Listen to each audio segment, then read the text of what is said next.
കർണപടം പൊട്ടിപ്പഴുത്ത് തലച്ചോറിനകത്ത് പഴുപ്പ് വരും, ഓർമ്മക്കുറവുണ്ടായിരുന്നു, അൾസർ പിടിച്ചു, വൻകുടലും ചെറുകുടലും പഴുത്തു പോയിരുന്നു, വെള്ളം പോലും ബ്ലാഡറിൽ നീക്കിയാൽ, അങ്ങനെ ഹോമിയോ ആയുർവേദം എല്ലാം കഴിച്ചു, മദ്യപാനമൊക്കെ മാക്സിമം നിർത്തി.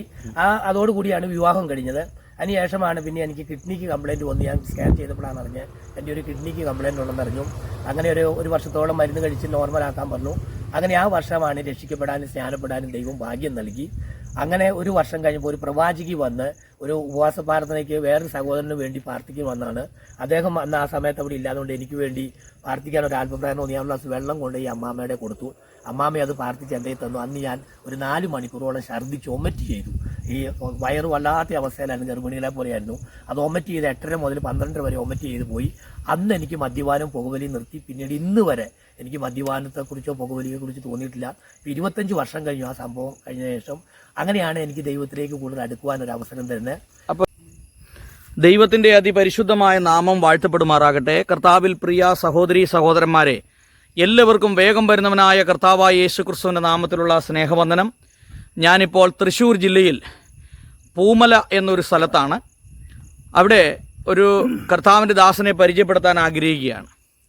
ഇന്ന് ഈ പാസ്റ്ററെ സ്വയമായിട്ടൊന്ന് പരിചയപ്പെടുത്താമോ? പാസ്റ്ററുടെ പേര്, വീട്ടിൽ ആരൊക്കെയുണ്ട്, ഇപ്പോൾ ഏത് സഭയുമായി ബന്ധപ്പെട്ട് സുവിശേഷ വേല ചെയ്യുന്നു, എത്ര വർഷമായി സുവിശേഷ വേല ചെയ്യുന്നു? കർത്താവിൻ്റെ അതിപരിശുദ്ധമായ നാം വാഴ്ത്തപ്പെടുമാറാകട്ടെ. അനുഗ്രഹം ശ്രേഷ്ഠമുള്ള ഈ നല്ല പകൽക്കാലം ജീവനുള്ള ദൈവത്തെ സ്തുതിക്കുവാൻ നല്ലൊരു അവസരം തന്നല്ലോ. നിന്റെ ദാസനോട് ചേർന്ന് അല്പസമയം സാക്ഷി പറയുവാൻ കിട്ടിയ അവസരത്തിന് സ്വർഗത്തിന് ഞാൻ നന്ദി പറയുന്നു. എൻ്റെ പേര് തോമസ് മാത്യു തേമ്പള്ളി. എൻ്റെ വീട് ചപ്പാറ പൂമല, തൃശ്ശൂർ ഡിസ്ട്രിക്റ്റ്. ഞാൻ സുവിശേഷ വേലയിൽ രക്ഷിക്കപ്പെട്ട ആൽബർട്ട് 25 വർഷമായി, 15 വർഷമായിട്ട് വേല ചെയ്യുന്നു. ഇപ്പോൾ ഞാൻ പൂമല എന്ന് പറയുന്ന ദേശത്താണ് 15 വർഷമായിട്ട് വേല ചെയ്യുന്നത്. പാസ്റ്റർ ഏത് ക്രൈസ്തവ പശ്ചാത്തലത്തിലാണ് ജനിച്ചു വളർത്തപ്പെട്ടത്? ഞാൻ ആർ സി റോമൻ കത്തോലിക്ക ജനിച്ചു വളർത്തപ്പെട്ടത്. ഇപ്പോൾ റോമൻ കത്തോലിക്ക വിശ്വാസത്തിൽ ജനിച്ചു വളർത്തപ്പെട്ട പാസ്റ്റർ പിന്നീട് എങ്ങനെയാണ് ഈ സുവിശേഷ പ്രവർത്തനങ്ങളിലേക്ക് വരുന്നതും രക്ഷയുടെ അനുഭവത്തിലേക്ക് വരുന്നതും? രക്ഷയുടെ 92 എൻ്റെ പെങ്ങൾ ഈ ലോകത്ത് മാറ്റപ്പെട്ടു. അതിനുശേഷം ആദ്യമായിട്ടാണ് ഞാൻ ഡിവൈനിൽ ഒരു ധ്യാനം കൂടുന്നത്. 93 വീണ്ടും ധ്യാനം കൂടിയപ്പോൾ ദൈവത്തിൻ്റെ ആത്മാവ് ശക്തമായിട്ട് എന്നോട് ഇടപെട്ടു. കർത്താവിൻ്റെ തിരുവചന പ്രകാരം എനിക്കൊരു മാനസാന്തരം ഉണ്ടായി. പിന്നീട് ഞാൻ 7 വർഷം എല്ലാ വർഷവും ഡിസംബറിൽ പോയി ധ്യാനം കൂടി. എന്നാൽ 99 എൻ്റെ വിവാഹം കഴിക്കാത്തതുകൊണ്ട് എനിക്കൊരു നിരാശ അപ്പനും അമ്മയ്ക്കും ഉണ്ടായിരുന്നു. എനിക്ക് തക്കതായി ഒരു തുണയെ വേണമെന്ന്. അങ്ങനെ ഞാൻ കാസർഗോഡ് വാടകയ്ക്ക് താമസിക്കുമ്പോൾ പിന്നെ ലാസ്റ്റ് 7ാമത്തെ ധ്യാനത്തിന് അവിടെ വെച്ച് ഞാൻ അവിടെ ചാപ്പലിൽ പോയി ഞാൻ ആത്മാർത്ഥമായി പ്രാർത്ഥിച്ച് മുട്ടുമടക്കി. അന്ന് വിശുദ്ധ പുണ്യാളന്മാരോട് ഞാൻ പ്രാർത്ഥിക്കത്തില്ലെങ്കിലും സ്വർഗത്തിലൊരു ദൈവം ഉണ്ടെന്ന് യേശുക്രിസ്തു ഇന്നും ജീവിക്കുന്നുണ്ടെന്ന് ബോധമുണ്ട്. അങ്ങനെ ഞാൻ മുട്ടുമടക്കി പ്രാർത്ഥിച്ചപ്പോൾ ഒരു പ്രായമുള്ളവരെ വൈദികൻ ചോദിച്ചു, അവൻ എന്തിനാണ് ഇങ്ങനെ മുട്ടുമടക്കി കരഞ്ഞു പ്രാർത്ഥി? ഞാൻ പറഞ്ഞു, എനിക്ക് മദ്യപാനം പുകവലിയിൽ നിന്ന് ഒരു വിടുതൽ വേണമെന്ന് ആഗ്രഹമുണ്ട്. അമ്മയ്ക്ക് പ്രായമായി ഒരു തക്കതായ തുണയെ വേണമെന്ന് ആഗ്രഹമുണ്ട്. വിവാഹമൊന്നും നടക്കുന്നില്ല. അങ്ങനെ ഒരു കടലാസിൽ അവിടെ എഴുതിയിട്ടിട്ട് പോകാൻ പറഞ്ഞു. അങ്ങനെ എഴുതിയിട്ട് പോയി. ആ വർഷം തന്നെ ദൈവത്തിൻ്റെ ആത്മാവ് ഇടപെട്ട് എനിക്ക് കരിസ്മാറ്റിക്കിന് തന്നെ തക്കതായ തുണയെ ദൈവം ഇരിക്കുന്ന ദാസിയെ വിവാഹം കഴിക്കാൻ അവസരം ഒരുക്കി. അതിനുശേഷം എനിക്ക് ഡിവൈനിൽ പോകാൻ കഴിഞ്ഞില്ല. 7 വർഷം കൂടി 3 വർഷം. പാസ്റ്റർ രക്ഷിക്കപ്പെടുന്നതിന് മുമ്പുള്ള പാസ്റ്ററുടെ ഒരു ജീവിത അവസ്ഥ എന്തായിരുന്നു? എൻ്റെ അവസ്ഥ എന്ന് പറഞ്ഞാൽ ഞാൻ മദ്യത്തിനും പുകവലിക്കൊക്കെ അഡിക്റ്റ് അല്ലായിരുന്നു. ഇടയ്ക്കൊക്കെ ജോലിയായിട്ട് കഴിക്കുക. അത് ഹൈ ലെവലാണ് കഴിക്കുക. കൂട്ടുകാർ കൂടി 4-5 ഏക്കർ സ്ഥലവും വാഹനമൊക്കെ ഉള്ളതുകൊണ്ട് ലാവിഷായിട്ട് കഴിച്ചു. അങ്ങനെ എനിക്ക് വാഹനം നഷ്ടപ്പെട്ടു.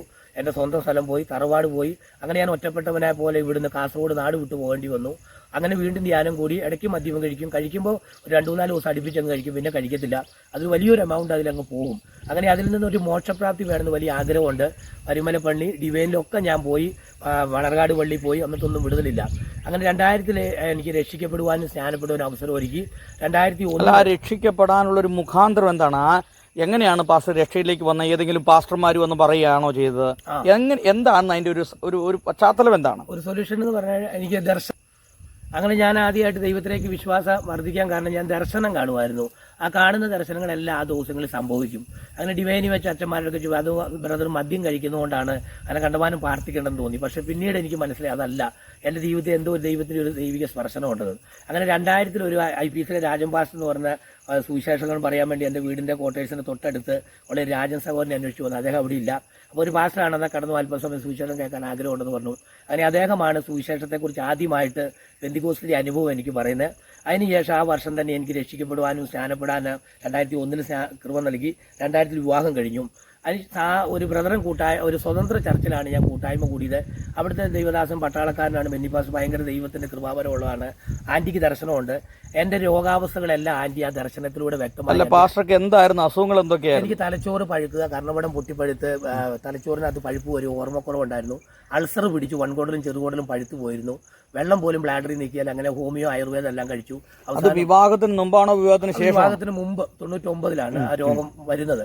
അത് അങ്ങനെ ഞാൻ മദ്യപാനമൊക്കെ മാക്സിമം നിർത്തി. അതോടുകൂടിയാണ് വിവാഹം കഴിഞ്ഞത്. അതിനുശേഷമാണ് പിന്നെ എനിക്ക് കിഡ്നിക്ക് കംപ്ലൈന്റ് വന്ന് ഞാൻ സ്കാൻ ചെയ്തപ്പോഴാണ് അറിഞ്ഞത് എൻ്റെ ഒരു കിഡ്നിക്ക് കംപ്ലൈന്റ് ഉണ്ടെന്ന് അറിഞ്ഞു. അങ്ങനെ ഒരു വർഷത്തോളം മരുന്ന് കഴിച്ച് നോർമലാക്കാൻ പറഞ്ഞു. അങ്ങനെ ആ വർഷമാണ് രക്ഷിക്കപ്പെടാനും സ്നാനപ്പെടാനും ദൈവം ഭാഗ്യം നൽകി. അങ്ങനെ ഒരു വർഷം കഴിഞ്ഞപ്പോൾ ഒരു പ്രവാചകി വന്ന് ഒരു ഉപവാസ പ്രാർത്ഥനയ്ക്ക് വേറൊരു സഹോദരന് വേണ്ടി പ്രാർത്ഥിക്കാൻ വന്നാണ്. അദ്ദേഹം അന്ന് ആ സമയത്ത് അവിടെ ഇല്ലാതുകൊണ്ട് എനിക്ക് വേണ്ടി പ്രാർത്ഥിക്കാൻ ഒരു ആത്മപ്രേരണ തോന്നി. ഞാൻ ഗ്ലാസ് വെള്ളം കൊണ്ട് ഈ അമ്മാമ്മയുടെ കൊടുത്തു. അമ്മാമ്മ അത് പ്രാർത്ഥിച്ച് എൻ്റെ തന്നു. അന്ന് ഞാൻ ഒരു 4 മണിക്കൂറോളം ഛർദ്ദിച്ച് ഒമറ്റ് ചെയ്തു. ഈ വയറ് വല്ലാത്ത അവസ്ഥയിലായിരുന്നു, ഗർഭിണികളെ പോലെയായിരുന്നു. അത് ഒമറ്റ് ചെയ്ത് 8:30 മുതൽ 12 വരെ ഒമറ്റ് ചെയ്ത് പോയി. അന്ന് എനിക്ക് മദ്യപാനം പുകവലി നിർത്തി. പിന്നീട് ഇന്ന് വരെ എനിക്ക് മദ്യപാനത്തെക്കുറിച്ചോ പുകവലിയെക്കുറിച്ചോ തോന്നിയിട്ടില്ല. 25 വർഷം കഴിഞ്ഞു ആ സംഭവം കഴിഞ്ഞ ശേഷം. അങ്ങനെയാണ് എനിക്ക് ദൈവത്തിലേക്ക് കൂടുതൽ അടുക്കുവാൻ ഒരു അവസരം തരുന്നത്. അപ്പോൾ രക്ഷിക്കപ്പെട്ടതിന് ശേഷം പിന്നീട് വിവാഹം കഴിഞ്ഞു. രക്ഷയുടെ അനുഭവത്തിൽ നിൽക്കുമ്പോൾ വിവാഹം കഴിഞ്ഞത്. സ്നാനപ്പെട്ടില്ല, സ്നാനപ്പെട്ടില്ല. രക്ഷയുടെ അനുഭവത്തിൽ നിൽക്കുമ്പോഴാണ് വിവാഹം കഴിയുന്നത്. വിവാഹം കഴിഞ്ഞാണ് ഞാൻ സ്നാനപ്പെടുന്നത്. ഓക്കെ, ആന്റിയുടെ ഒരു അനുഭവം കൂടെ ഒന്ന് പങ്കുവെക്ക്. ഈ കത്തോലിക്ക വിശ്വാസത്തിൽ എങ്ങനെയാണ് ഈ പെന്തക്കോസ്റ്റൽ വിശ്വാസത്തിലേക്ക് ആന്റി വന്നത്? ഞാൻ റോമൻ കത്തോലിക്ക വിശ്വാസത്തിലായിരുന്നു. എൻ്റെ വീട് കാസർഗോഡ് ജില്ലയിൽ നീലേശ്വരം കുന്നുങ്കൈ എന്ന് പറയുന്ന സ്ഥലത്താണ്. അവിടെ വെച്ചാണ് ഞാനൊരു ലാബ് ടെക്നീഷ്യനായിരുന്നു. അവിടെ ഹോസ്പിറ്റലിൽ വന്ന പ്രിയ പാസ്റ്റർ എന്നെ കാണുവാനും അങ്ങനെ കല്യാണം ഉറപ്പിക്കുവാനും ഒക്കെ ഇടയായി തീർന്നു. കല്യാണം കഴിഞ്ഞതിന് ശേഷം റോമൻ കത്തോലിക്ക വിശ്വാസത്തിൽ തന്നെ ഞങ്ങൾ പള്ളിയിലൊക്കെ പോവുകയും ആ പള്ളിയിൽ വെച്ചാണ് വിവാഹം കഴിഞ്ഞതും. കല്യാണം കഴിഞ്ഞ് കുറച്ച് നാൾ കഴിഞ്ഞപ്പോൾ മോളെ പ്രഗ്നൻ്റ് ആയിരുന്ന സമയത്താണ് പാസ്റ്റർക്ക് രോഗം കൂടുതലായി. അങ്ങനെ വീട് പണിയോടനുബന്ധിച്ച് അവിടെ ഒരു സഹോദരൻ വന്നു. ആ സഹോദരൻ പറഞ്ഞു, പാസ്റ്റർ ഈ നിലയിൽ പോയി കഴിഞ്ഞാൽ പാസ്റ്റർ രോഗിയായി ഈ വീട്ടിൽ താമസിക്കാൻ പറ്റിയല്ല എന്ന് ആ സഹോദരൻ പറയുവാനിടയായി. അങ്ങനെ ഞങ്ങളാരും അറിയാതെ കണ്ട് കത്തോലിക്ക പള്ളിയിലെ കുർബാന കഴിഞ്ഞതിന് ശേഷം പാസ്റ്റർ നേരെ അവിടെ കാലിക്കടവ് എന്ന് പറയുന്ന സ്ഥലത്ത് ഒരു ഇൻഡിപെൻഡന്റ് ചർച്ചുണ്ട്.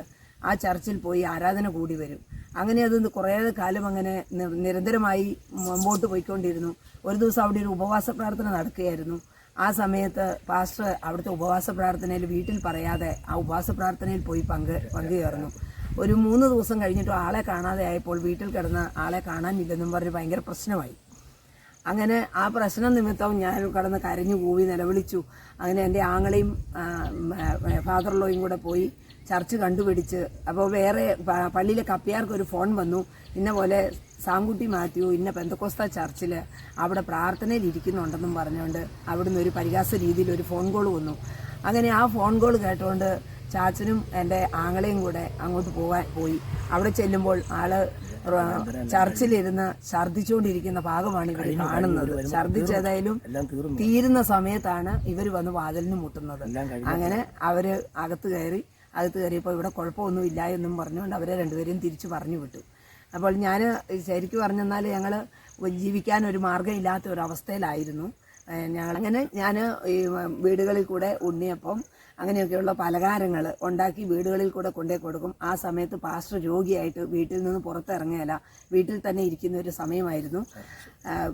ഞായറാഴ്ച ദിവസം ചർച്ചിൽ പോകും, അത്രമാത്രം ചെയ്യും. ചർച്ച് കഴിഞ്ഞ് വീട്ടിൽ വന്ന് റൂമിലിരിക്കുക, പ്രാർത്ഥിക്കുക, ഈ ഒരൊറ്റ കാര്യം മാത്രമേ ചെയ്യുകയുണ്ടായിരുന്നുള്ളൂ. ഇപ്പോൾ കുഞ്ഞുങ്ങൾ കുഞ്ഞുങ്ങളെ പഠിപ്പിക്കേണ്ട കാര്യത്തിനൊക്കെ ആയിട്ട് ഞാൻ ഉണ്ണിയപ്പം അങ്ങനെയുള്ള ചില പലഹാരങ്ങളും മസാലപ്പൊടി ഇങ്ങനെയുള്ള സാധനങ്ങൾ ഉണ്ടാക്കി വീടുകളിൽ കൂടെ കൊണ്ടേ കൊടുത്തു. അതോടൊപ്പം തന്നെ ട്രാക്റ്റും കൊണ്ടുപോയി വിതരണം ചെയ്ത് അനേക ഭവനങ്ങൾ കയറി ഇറങ്ങിയാണ് ഞങ്ങൾ ജീവിച്ചു വന്നിരുന്നത്.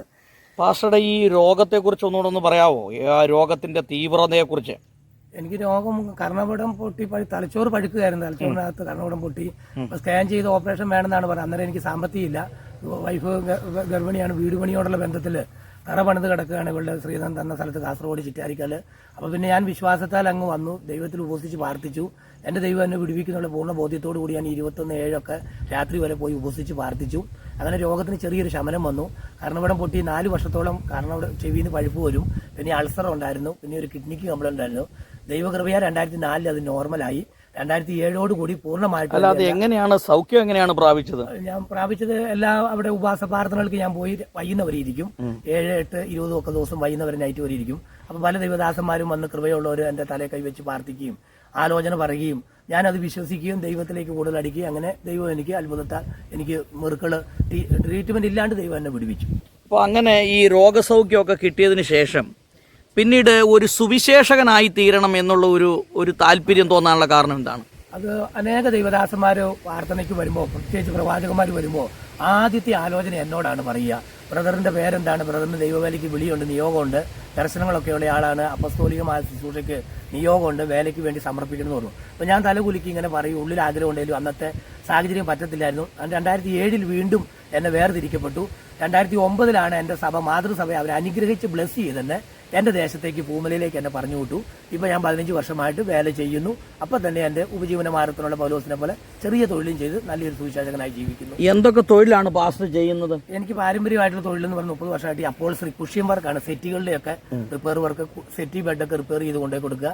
പിന്നെ അതല്ലാത്ത സമയത്ത് എന്തെങ്കിലുമൊക്കെ ഉൽപ്പന്നങ്ങൾ, വീട്ടിലേക്ക് വേണ്ട ഉൽപ്പന്നങ്ങൾ, അച്ചാറുകൾ, അല്ലെ പലഹാരങ്ങളൊക്കെ ഉണ്ടാക്കി അത്യാവശ്യം കടവഴിയും വീട് വഴിയൊക്കെ കൊടുക്കുക, ട്രാക്ട് കൊടുക്കുക, സുവിശേഷ വേല ചെയ്യുക. വെള്ളി, ശനി, ഞായറെല്ലാം ഫുള്ള് മസ്റ്റ് വേല ചെയ്യും.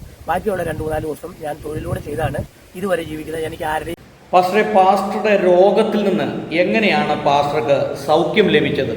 എനിക്ക് ഡിവൈനിനെ ധ്യാനകേന്ദ്രത്തിൽ വെച്ചാണ് എനിക്ക് ദൈവം രോഗശാന്തി കൃപാവരം ദൈവം തന്നു. അങ്ങനെ ഞാൻ 1-2 രോഗികൾക്കൊക്കെ വേണ്ടി പ്രാർത്ഥിച്ച്, ക്യാൻസറുള്ള ഓരോന്ന് രോഗികൾക്ക് വേണ്ടി പ്രാർത്ഥിച്ചപ്പോൾ രോഗസൗഖ്യം അവർക്കുണ്ടായി. അവരങ്ങനെ പറഞ്ഞു, പ്രാർത്ഥിച്ചപ്പോൾ മാറി ബ്രദറെ. അന്ന് ഞാൻ ബ്രദറാണ്, സുവിശേഷ വേല അറിയത്തില്ലെങ്കിലും വിശ്വാസത്താൽ ഞാൻ പ്രാർത്ഥിച്ച് മാറി. അങ്ങനെ രോഗശാന്തി കൃപാവരം എനിക്ക് ദൈവം ദാനമായിട്ട് തന്നതാണ്. ഞാൻ പ്രാർത്ഥിക്കുകയോ ഉപസിക്കുകയോ ഒന്നും ചെയ്യാതെ. അതുകൊണ്ട് എനിക്ക് രോഗം വന്നപ്പോൾ എനിക്കൊരു വിശ്വാസം ഉണ്ടായിരുന്നു, എൻ്റെ രോഗം കർത്താവായ യേശുക്രിസ്തു ഇന്നല്ലെങ്കിൽ നാളെ മാറ്റുമെന്നൊരു ഉത്തമ ബോധ്യം എനിക്കുണ്ടായിരുന്നു. ഓക്കെ, പിന്നീട് പാസ്റ്റർ ഈ സുവിശേഷ പ്രവർത്തനത്തെ കുറിച്ചൊക്കെ ഒന്ന് പറയാമോ? എന്റെ ശരിയായ സുവിശേഷ പ്രവർത്തനം സമർപ്പിച്ച് ഞാൻ 2000 രക്ഷിക്കപ്പെട്ടു, 2001 സ്ഥാനപ്പെട്ടു. 7 വർഷം ഞാനവിടെ ബൈബിൾ കോളേജിൽ 2 വർഷം പഠിക്കുകയും 7 വർഷം വേല ചെയ്യാനുള്ള ബന്ധത്തിൽ നിന്നു. 2009 മെയ് 28 എൻ്റെ പൂമലേക്ക് ഞാൻ തിരിച്ചു വരുന്നത്. അപ്പോൾ കാസർഗോഡ് വെച്ച് എൻ്റെ ആത്മീയപിതാവ് 2004 ശക്തമായ ഒരു പ്രവചനം പറഞ്ഞു, ദൈവദാസൻ ഇവിടെ എല്ലാം വിട്ട് സ്വദേശത്തേക്ക് പൂമലേക്ക് തിരിച്ചു പോകും, തൃശ്ശൂർക്ക് പോകും. എറണാകുളത്ത് സഹോദരിമാർ നടക്കുന്ന ഒരു കൂട്ടായ്മയുണ്ട്, ബന്ധുക്കോസ് തന്നെയാണ്, പക്ഷെ കുറച്ച് വ്യത്യസ്തതയുണ്ട്. കൂട്ടായ്മ സഹോദരിമാരാണ്, സ്റ്റാൻഡേർഡ് ഉള്ള സഭയാണ്. അവിടെ 1-2 ഉപദേശങ്ങൾക്ക് മാറ്റമുണ്ട്. അവിടെ ദൈവദാസൻ ഒത്തിരി വട്ടം ശുശ്രൂഷ കിട്ടും. അത് എറണാകുളം ഡിസ്ട്രിക്റ്റാണ്. അതവിടെ ചെല്ലുമ്പോൾ അവരുടെ പക്ഷം ചേരില്ല, ദൈവത്തിന്റെ ദാസന്റെ പക്ഷത്തേക്ക് ചേർക്കാൻ ദൈവം അവിടെ കൊണ്ടുപോകുന്നത്. അപ്പൊ അന്ന് ഞാൻ ദൈവദാസനോട് പറഞ്ഞു, എനിക്ക് എറണാകുളം വേണ്ട, തൃശ്ശൂരും വേണ്ട, ഈ മലബാർ വിട്ടുപോകാൻ ഞാൻ ആഗ്രഹിക്കുന്നില്ലെന്ന് മാനുഷിക ബുദ്ധി പറഞ്ഞു. അന്നാ പ്രവാചകൻ മാസന്റെ ആത്മീയതാവ് ഒരു ബ്രദർ ഇതൊക്കെ പറയും, ഒരു സമയത്ത് പോകേണ്ടി വരുമെന്ന് പറഞ്ഞു. അങ്ങനെ 2009 എന്നെ സമർപ്പിച്ച് അവർ പ്രാർത്ഥിച്ച് സുവിശേഷവേലയ്ക്ക് സമർപ്പിച്ച് എന്നെ പറഞ്ഞു വിട്ടു. അങ്ങനെ 2009 ഞാനൊരു പ്ലാസ്റ്റിക് ചാക്കിലുള്ള സാധനം ആയിക്കൊണ്ട് കാസർഗോഡുള്ള നല്ലൊരു വീട് കൂട്ടിയിട്ടുണ്ട്. വേലയ്ക്ക് ഞാൻ ഈ പൂമല അഞ്ചിട്ടി എന്ന് പറഞ്ഞ സ്ഥലത്ത് മൃഗാശുപത്രിയുടെ ഒരു വീട് വാടകയ്ക്ക് എടുത്ത് 2009 മെയ് 28 വന്നു. 2010, 11, 12 3 വർഷം ഡാനിയൽ സാറിന്റെ പേഴ്സിനോ നടത്തി. അവിടുന്നാണ് എനിക്കൊരു വഴിത്തിരിവ് ദൈവം കാണിച്ചു തരുന്നത്. അതിനിടയ്ക്ക് എൻ്റെ ശുശ്രൂഷയ്ക്ക് ദൈവം വഴി തുറക്കുന്നത്, ഞാനൊരു കൺവെൻഷൻ ഈ പൂമല ദേശത്ത്, ഈ നായരങ്ങാടി എന്ന് പറഞ്ഞ നേരത്തെ എൻ്റെ പെങ്ങൾ മരിച്ചെടുത്ത് 42 യുവാക്കൾ ചെറുപ്പക്കാർ തന്നെ സൂയിസൈഡ് ചെയ്ത സ്ഥലമാണ് ഈ നായരങ്ങാടി എന്ന് പറഞ്ഞാൽ. 42 യുവാക്കൾ എന്ന് പറഞ്ഞാൽ 20-നും 40-നും വയസ്സ് ഇടയിലുള്ളവർ സൂയിസൈഡ് ചെയ്താണ്. എൻ്റെ അപ്പൻ്റെ അനിയൻ കഴിഞ്ഞ വർഷം മരിച്ചു, എൻ്റെ പെങ്ങൾ മരിച്ചു. ആ സ്ഥലത്ത് ഞാൻ കൺവെൻഷൻ നടത്തി. അതിനോടുള്ള ബന്ധത്തിലാണ് പിന്നെ ഇവിടെ ആദ്യമായിട്ട് വരുന്നത്. പിന്നീട് ഞാൻ 9 വർഷം കഴിഞ്ഞ് 2009 ഇവിടെ വരുന്നതും ഈ വേലയോട് ബന്ധത്തിൽ 3 വർഷം ബേസിസാണ് നടത്തിയപ്പോൾ ഒരു ദൈവദാസൻ എന്നോട് പറഞ്ഞു, ഒരു ദൈവദാസന്റെ കാല് പിടിച്ച് ക്ഷമ ചോദിക്കുന്ന ഒരു വിഷയമുണ്ട്, അത് ബാബു എന്ന് പറഞ്ഞൊരു പാസ്റ്ററാന്ന് പറഞ്ഞു. ഞാൻ പറഞ്ഞ അങ്ങനെ ഒരു പാസ്റ്റർ എനിക്ക് ഓർമ്മയില്ല. പിന്നെയും ചോദിച്ചപ്പോൾ ഞാൻ പറഞ്ഞ ബാബു എന്ന് പറഞ്ഞ പാസ്റ്റർ ഇവിടെ കൺവെൻഷനോടുള്ള ബന്ധത്തിൽ കോട്ടയത്തിൽ IBC ഉള്ള ബന്ധത്തിൽ വന്നതാണ്. അന്ന് എൻ്റെ തെറ്റല്ല, ഞാൻ വിളിച്ച് ഇവിടെ വന്നതിന് ശേഷം വിളിച്ചു വരുത്തിയിട്ട് വരാമെന്ന് പറഞ്ഞു. അന്ന് രാത്രി ഫോണോട് മൊബൈലില്ല. അങ്ങനെ രാത്രി ഞാനിവിടെ വന്ന് പിറ്റേ ദിവസം കാലത്ത് വിളിച്ച് വരാമെന്ന് പറഞ്ഞു. അദ്ദേഹം വരുമെന്ന് ഉറപ്പുണ്ടെങ്കിൽ ഞാൻ വരുന്നുണ്ടെന്ന് പറഞ്ഞു. അദ്ദേഹം തലേദിവസം തന്നെ രാത്രി എൻ്റെ അപ്പൻ്റെ ചേട്ടൻ്റെ വീട്ടിൽ വന്ന് താമസിച്ചു. അദ്ദേഹം ഒരു യുക്തിവാദിയാണ്. അദ്ദേഹം ഞാൻ വിളിച്ച് പറയാത്തതുകൊണ്ട്, അദ്ദേഹം അറിയാത്തതുകൊണ്ട് ഈ ദേവദാസനെ കഴുത്തെ പിടിച്ച് തല്ലിയില്ല, കഴുത്തെ പിടിച്ച് തള്ളി കാർഡ് മേടിച്ച് പറഞ്ഞു വിട്ടു.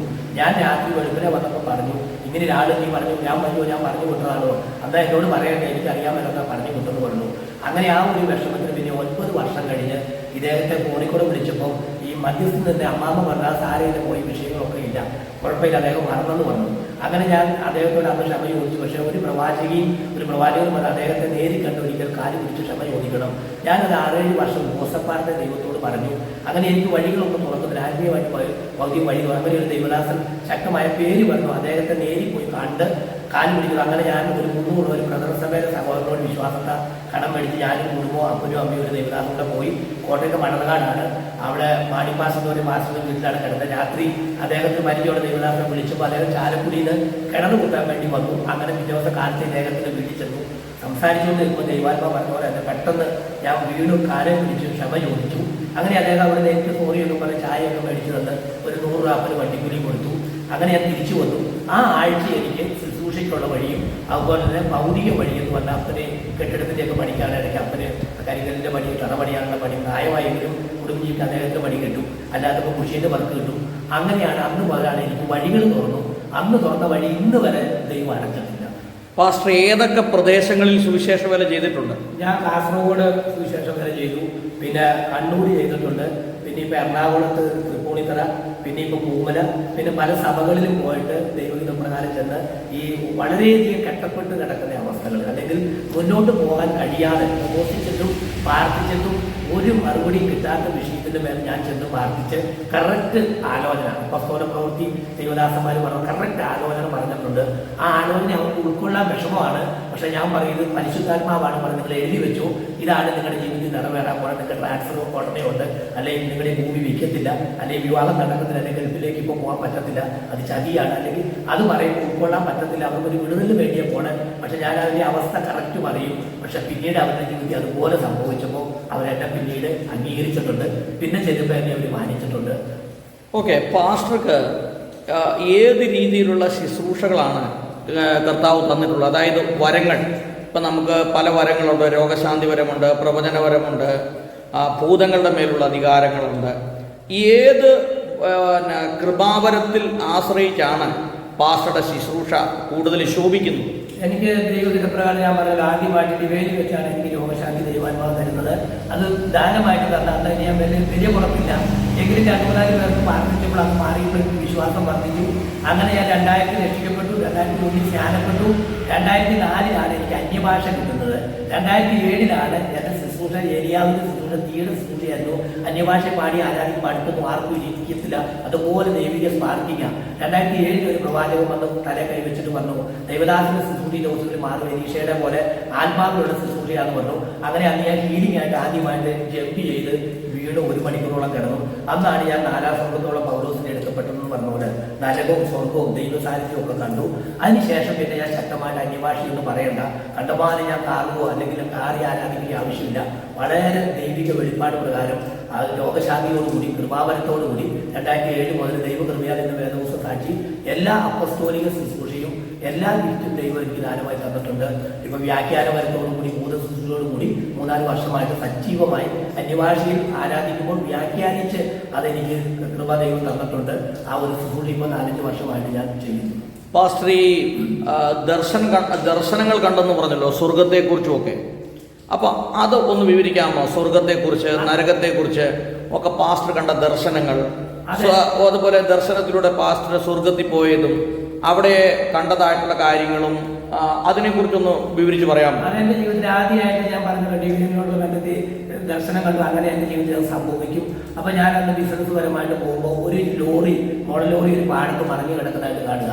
ആ ദിവസം തന്നെ ഞാൻ ബിസിനസ് പരമായിട്ട് റെയിൽവേ ഗേറ്റിൽ എൻ്റെ വണ്ടി, കാറ്, ജീപ്പ് കൂട്ടി, ഗേറ്റ് ബ്ലോക്കായപ്പോൾ കൂട്ടി, ജീപ്പ് അവിടെ കിടന്നപ്പോൾ ഗേറ്റ് കൂട്ടി ഞാൻ മൂത്രമൊഴിക്കാൻ വേണ്ടി ഇച്ചിരി അങ്ങോട്ട് മാറിയപ്പോൾ ഞാൻ തലേദിവസം കണ്ട അതേ ലോറി പാടവും ഈ ലോറി മറിഞ്ഞ് പാടത്ത് കിടക്കുന്നു. അങ്ങനെ ഒത്തിരി അനുഭവങ്ങളുണ്ട്. അപ്പോൾ എനിക്ക് വിശ്വാസം വർദ്ധിച്ചു. അങ്ങനെ 2000 ഞാൻ വിവാഹം കഴിഞ്ഞ് ഞാനൊരു 7 ദിവസത്തോളം വൈകുന്നേരം ഉപസിച്ച് പ്രാർത്ഥിക്കുമ്പോൾ അന്ന് സ്വർഗീയ ദർശനം കണ്ടു. ഒരു അബ്രഹാം പിതാവാണെന്ന് തോന്നുന്നു, അതോ മോശയാണോ, മേഘം തുറന്ന് താടി കൂടിയുള്ള നെഞ്ചിന് മുകളിലോട്ടുള്ള വൃദ്ധനായ ഒരു മനുഷ്യൻ സ്വർഗത്തിൽ നിന്ന് എന്നെ ഇങ്ങനെ കുടുംബത്തെ എന്നെ ഇങ്ങനെ ഉറ്റു നോക്കുന്നു. അതാണ് ആദ്യത്തെ ദർശനം. അത് കഴിഞ്ഞാണ് പിന്നെ ഞാൻ രക്ഷിക്കപ്പെടുന്നു, സ്നാനപ്പെടുന്നു. അപ്പൊ ഈ പറഞ്ഞു അത് കഴിഞ്ഞ് ഞാൻ 2007 ഹീലിംഗ് ആയിട്ട് വീണപ്പോൾ ഒരു അരമണിക്കൂറോളം ഞാനിങ്ങനെ കിടന്നപ്പോൾ എന്നെ ഇങ്ങനെ എന്നെ ജനം ഇവിടെയുള്ള ഒരു ആത്മാവിനെ എടുത്തുകൊണ്ട് പോകുന്ന ഒരു അനുഭവമാണ്. പക്ഷെ ഞാൻ ആദ്യം നോക്കുമ്പോൾ ആരോ എന്നെ കൈ പിടിച്ചിട്ടുണ്ടെന്നാണ് എനിക്ക് തോന്നുന്നത്. പിന്നെ അത് ശരിക്കും കൈ പിടിച്ചിട്ടില്ല. എന്നെ ഏതോ ഒരു സാന്നിധ്യം എന്നെ കൊണ്ടുപോവുകയാണ്. ഏതോ ഒരു ആത്മാവ് എന്നെ ഇങ്ങനെ കൊണ്ടുപോയി ഉയരത്തിലേക്ക് കൊണ്ടുപോയപ്പോൾ അവിടെ ഭയങ്കര സ്മെല്ല്, ഭയങ്കര ആരാധന, മണിനാഥത്തിന്റെ കാഹളം തൊലിക്കുന്നു, ഭയങ്കര പറഞ്ഞറിയിക്കാൻ പറ്റാത്ത വലിയൊരു സമാധാന സന്തോഷം. അപ്പോൾ ഒരു മൃഗസ്വരത്തി ഒരാളെന്നോട് ചോദിച്ചു, നീ എവിടെയാണ് ഇപ്പം അറിയാം? ഞാൻ പറഞ്ഞു എനിക്കറിയത്തില്ല, നിനക്ക് എന്താണ് അനുഭവം? അപ്പോൾ ഞാൻ പറഞ്ഞു എനിക്ക് ഭയങ്കര സമാധാനം, സന്തോഷം, ഭയങ്കര സാന്നിധ്യം, ഇവിടെ വിട്ടു പോകാൻ തോന്നുന്നില്ല. അപ്പോൾ എന്നോട് പറഞ്ഞു, നീ സ്വർഗത്തിൽ കയറിയിട്ടില്ല, സ്വർഗത്തിൽ ഇപ്പോൾ കയറിയ സമയമായില്ല, സ്വർഗത്തിന്റെ കവാടത്തിലാണ് നിൽക്കുന്നത്, ഇവിടെയാണ് മരിച്ച വിശുദ്ധന്മാരൊക്കെ പാർക്കുന്ന സ്ഥലം, ഇവിടെയാണെന്ന് പറഞ്ഞു. അങ്ങനെ അവർ അത് വെരിഫാരിങ്ങൾ അവിടെ നിന്ന് പോരാൻ പറഞ്ഞു. പിന്നെ എനിക്കിങ്ങനെ നേരെ താഴോട്ട് പോയിട്ട് ഒരു 100 കിലോമീറ്റർ താഴെയാണെന്ന് എനിക്ക് തോന്നുന്നത്. അത്രയും അടിയിലോട്ട് പോകുന്തോറും ഞാനിങ്ങനെ എനിക്ക് അങ്ങോട്ട് പോകണ്ട, എനിക്ക് അങ്ങോട്ട് പോകണ്ട, എനിക്ക് എൻ്റെ ശരീരമൊക്കെ കൊള്ളുന്ന പോലെ തോന്നുന്നു, ഭയങ്കര അസംഖ്യമായ വേദന, ഭയങ്കര അട്ടഹാസങ്ങൾ, കരച്ചിലൊക്കെ തോന്നുക. അപ്പോൾ എന്നോട് പറഞ്ഞു ഇതാണ് നരകം. എന്നിട്ട് എന്നോട് ചോദിച്ചു, നിനക്ക് എങ്ങോട്ടാണ് പോകേണ്ടത്? സ്വർഗത്തിൽ പോകണോ നരകത്തിൽ പോകണോ? ഞാൻ പറഞ്ഞു എനിക്ക് ഒരിക്കലും നരകത്തിൽ പോകണ്ട, എനിക്ക് സ്വർഗത്തിൽ പോയാൽ മതി എന്ന് പറഞ്ഞു. അങ്ങനെയാണ് കണ്ടു തുറന്നു. അങ്ങനെയാണ് എനിക്ക് ഉത്തമ ബോധ്യമുണ്ടായത്. ഇപ്പൊ സ്വർഗത്തിൽ പോയപ്പോൾ പാസ്റ്റർ യേശുവിനെയോ പിതാവായ ദൈവത്തെയോ ദൂതന്മാരെയൊക്കെ വല്ലവരെ കാണുകയല്ലോ ചെയ്തോ? അങ്ങനെ ആരും കണ്ടില്ല. പക്ഷെ ഒരു ദൂത സാന്നിധ്യം എനിക്ക് വ്യക്തമായി വെളിപ്പെട്ടു. ഞാൻ പറഞ്ഞതിൽ ആദ്യം ഒരാളെ കൈ പിടിച്ചു കൊണ്ടുപോകുന്ന പോലെ എനിക്ക് തോന്നി. പിന്നീട് ശരിക്കും വ്യക്തമായി ഞാൻ ദർശനത്തിൽ കൈ പിടിക്കുന്നില്ല, ഞാൻ ഒരു ആത്മാവിന്റെ പുറകെ, ഒരു ദൈവസാന്നിധ്യത്തിന്റെ പുറകെ ഞാൻ പിൻപറ്റുന്നതാണ് കാണുന്നത്. അങ്ങനെ എന്നോട് പറഞ്ഞു, ഒരു 2 വൃക്ഷം എന്നെ കാണിച്ചു. ഒരു തോട്ടം പോലെ 2 വൃക്ഷം, അപ്പുറത്തും വൃക്ഷം, ഒരു ഗേറ്റും. ആ ഗേറ്റിന്റെ അറ്റം വരെ എന്നെ കൊണ്ടുപോയിട്ട് വന്നു. ഇതിനകത്തേക്ക് കയറി കാലമായിട്ടില്ല. ആ സമയത്ത് അകത്ത് കയറ്റാം. ഇപ്പൊ പുറത്ത് നിൽക്കാൻ പറഞ്ഞപ്പോൾ അവിടെ തന്നെ ഭയങ്കര മണിനാഥങ്ങള്, പാട്ടുകള്, ഇമ്പസ്വരങ്ങള്, വിശുദ്ധന്മാരുടെ ശബ്ദങ്ങളൊക്കെ കേൾക്കാം. അപ്പൊ എന്നെ അകത്തോട്ട് കയറ്റില്ല, കവാടം വരെ എത്തിച്ചത് അതനുസരിക്കാൻ. അപ്പൊ അത് എങ്ങനെയാണ് പാസ്റ്റർക്ക് അനുഭവപ്പെട്ടെ? ഒരു ശക്തി ശരീരത്തിലേക്ക് കടന്നു വരുന്നു, എന്നിട്ട് പാസ്റ്ററെ അത് ആ ശക്തി എടുത്തുകൊണ്ട് പോകുന്നതായിട്ട് തോന്നുന്നു, അങ്ങനെയല്ലേ? അങ്ങനെ ഒരാത്മാവ് എന്നെ പിൻപറ്റുന്നു, ഞാൻ ആത്മാവിന്റെ പുറകെ ഇങ്ങനെ പോകുന്നു. അതായത് നമ്മൾ ഉറങ്ങിക്കിടക്കുന്ന സമയത്ത് ഒരു ആത്മാവ് ശരീരത്തേക്ക് പ്രവേശിക്കുന്നത് അല്ലേ? ഞാൻ ഫീലിംഗ് ആയിട്ടാണ് ഓളിൽ അന്ന് വീണു.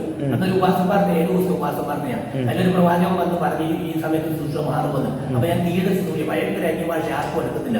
അങ്ങനെ ടച്ച് ചെയ്തപ്പോൾ ഞാൻ ജമ്പ് ചെയ്ത് ആദ്യമായിട്ട് പേരത്തെ അക്കത്തോടെ ജമ്പ് ചെയ്ത് വീണ് കിടന്നപ്പോഴാണ് എന്നെ ഇങ്ങനെ ഒരു ആത്മാവ് എടുത്തോളൂ. അപ്പൊ ബോഡി ഇവിടെ കിടക്കുന്നതും എന്റെ ആത്മാവ് മറ്റൊരിടത്തേക്ക് പോകുന്ന എനിക്ക് വ്യക്തമായിട്ട് എനിക്ക് അറിയാൻ പറ്റുന്നുണ്ട്.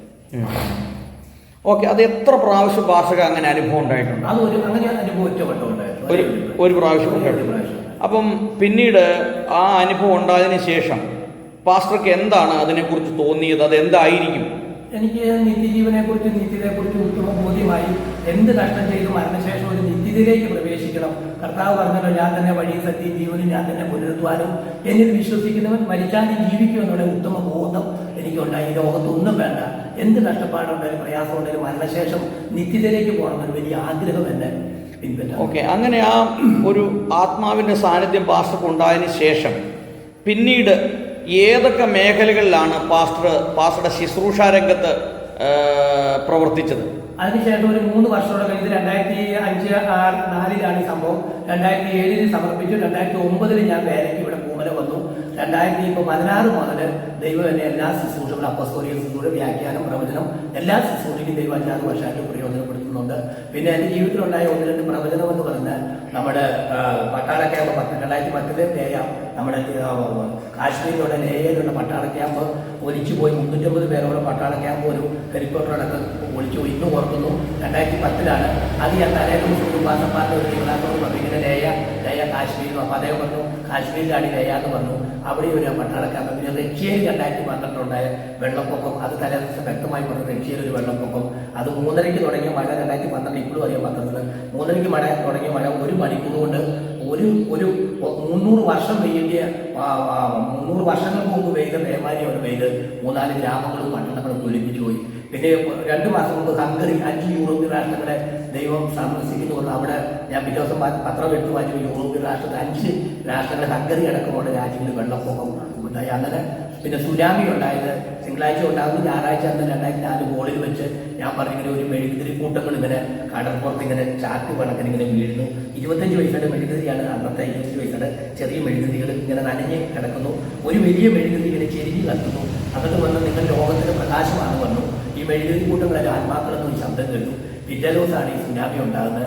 സത്യം പറഞ്ഞാൽ എനിക്ക് ഭയങ്കര പേടിയും ഒരു ഉൾഭയമൊക്കെ ആയി. കാരണം ആ ഒരു കാഴ്ച കണ്ടപ്പോൾ തന്നെ എനിക്ക് ഭയമായി. അങ്ങനെയാണ് ദൈവം പിന്നെ ഈ പ്രവചനത്തിലേക്കൊക്കെ ദൈവം എന്നെ നയിക്കാൻ തുടങ്ങി. അല്ല പാസ്റ്റർ, ഈ പ്രവചനം എങ്ങനെയാണ് പാസ്റ്റർ കാണുന്നത്?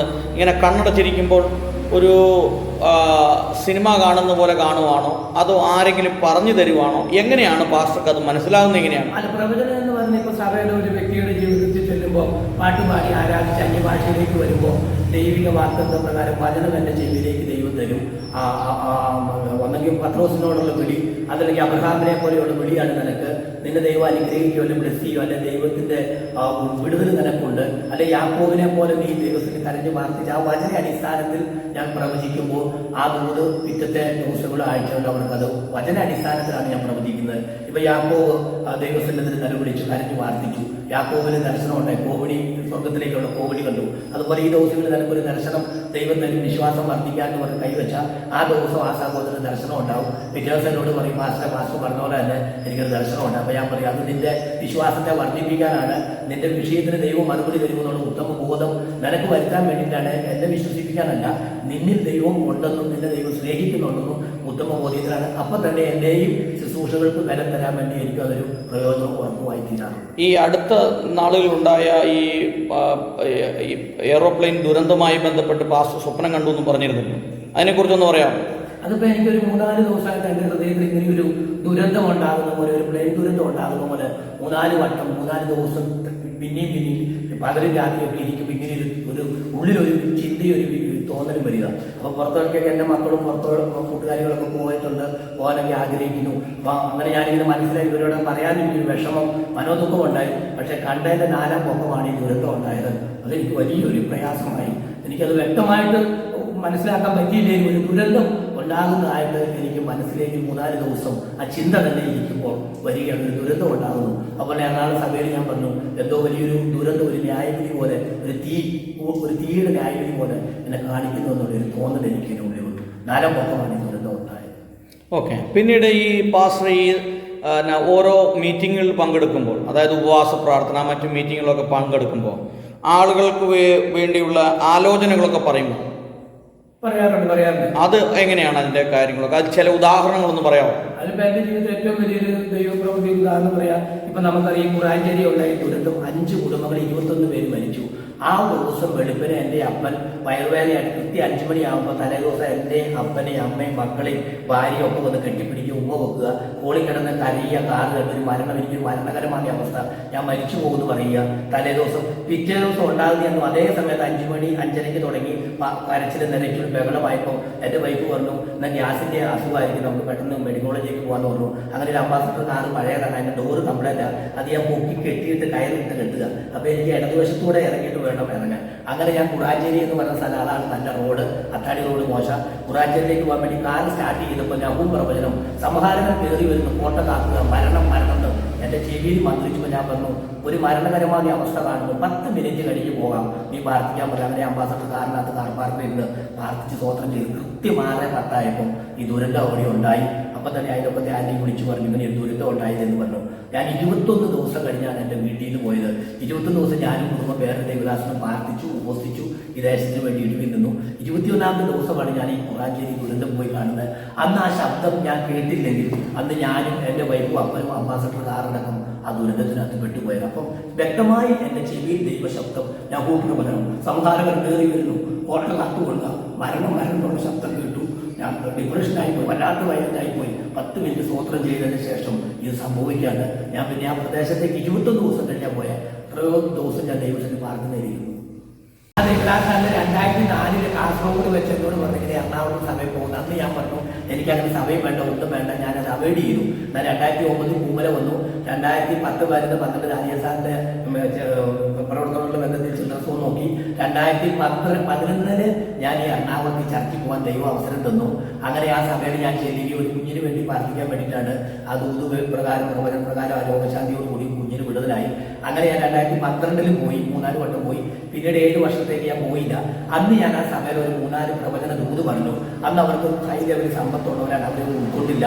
പക്ഷെ പിന്നീട് 7 വർഷം കഴിഞ്ഞ് അവരെന്നെ വിളിച്ചപ്പോൾ ഞാനൊരു 5 കൂട്ടം പ്രവചനങ്ങൾ പറഞ്ഞാൽ അത് അവിടെ മുഴുവൻ നിറവേറി.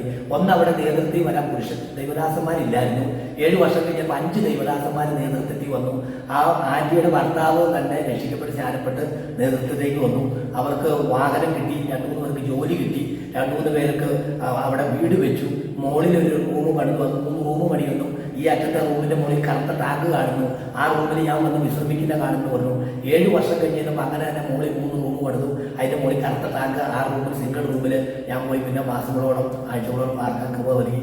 ഈ കഴിഞ്ഞ മാർച്ചിൽ അവരൊരു കൺവെൻഷൻ ഏപ്രിൽ വെച്ചപ്പോൾ പറഞ്ഞു, ഇവിടെ ശരിക്കും നിങ്ങൾ വിശ്വസിക്കാൻ വേണ്ടി യഥാർത്ഥത്തിൽ ഒരു പുരോഹിതനും ഒരു പട്ടാളക്കാരനും ഇവിടെ വരും. ഇവിടുന്ന് 10-16 വർഷം മുമ്പ് നിങ്ങളുടെ ഹോള് പണിതപ്പോൾ നിങ്ങളുടെ സഭയോട് ബന്ധപ്പെട്ട് നിന്നവൻ കുറ്റി പറിച്ചു പോയവനെ ദൈവദൂതൻ ഇവിടെ കൂട്ടിക്കൊണ്ടുവരും.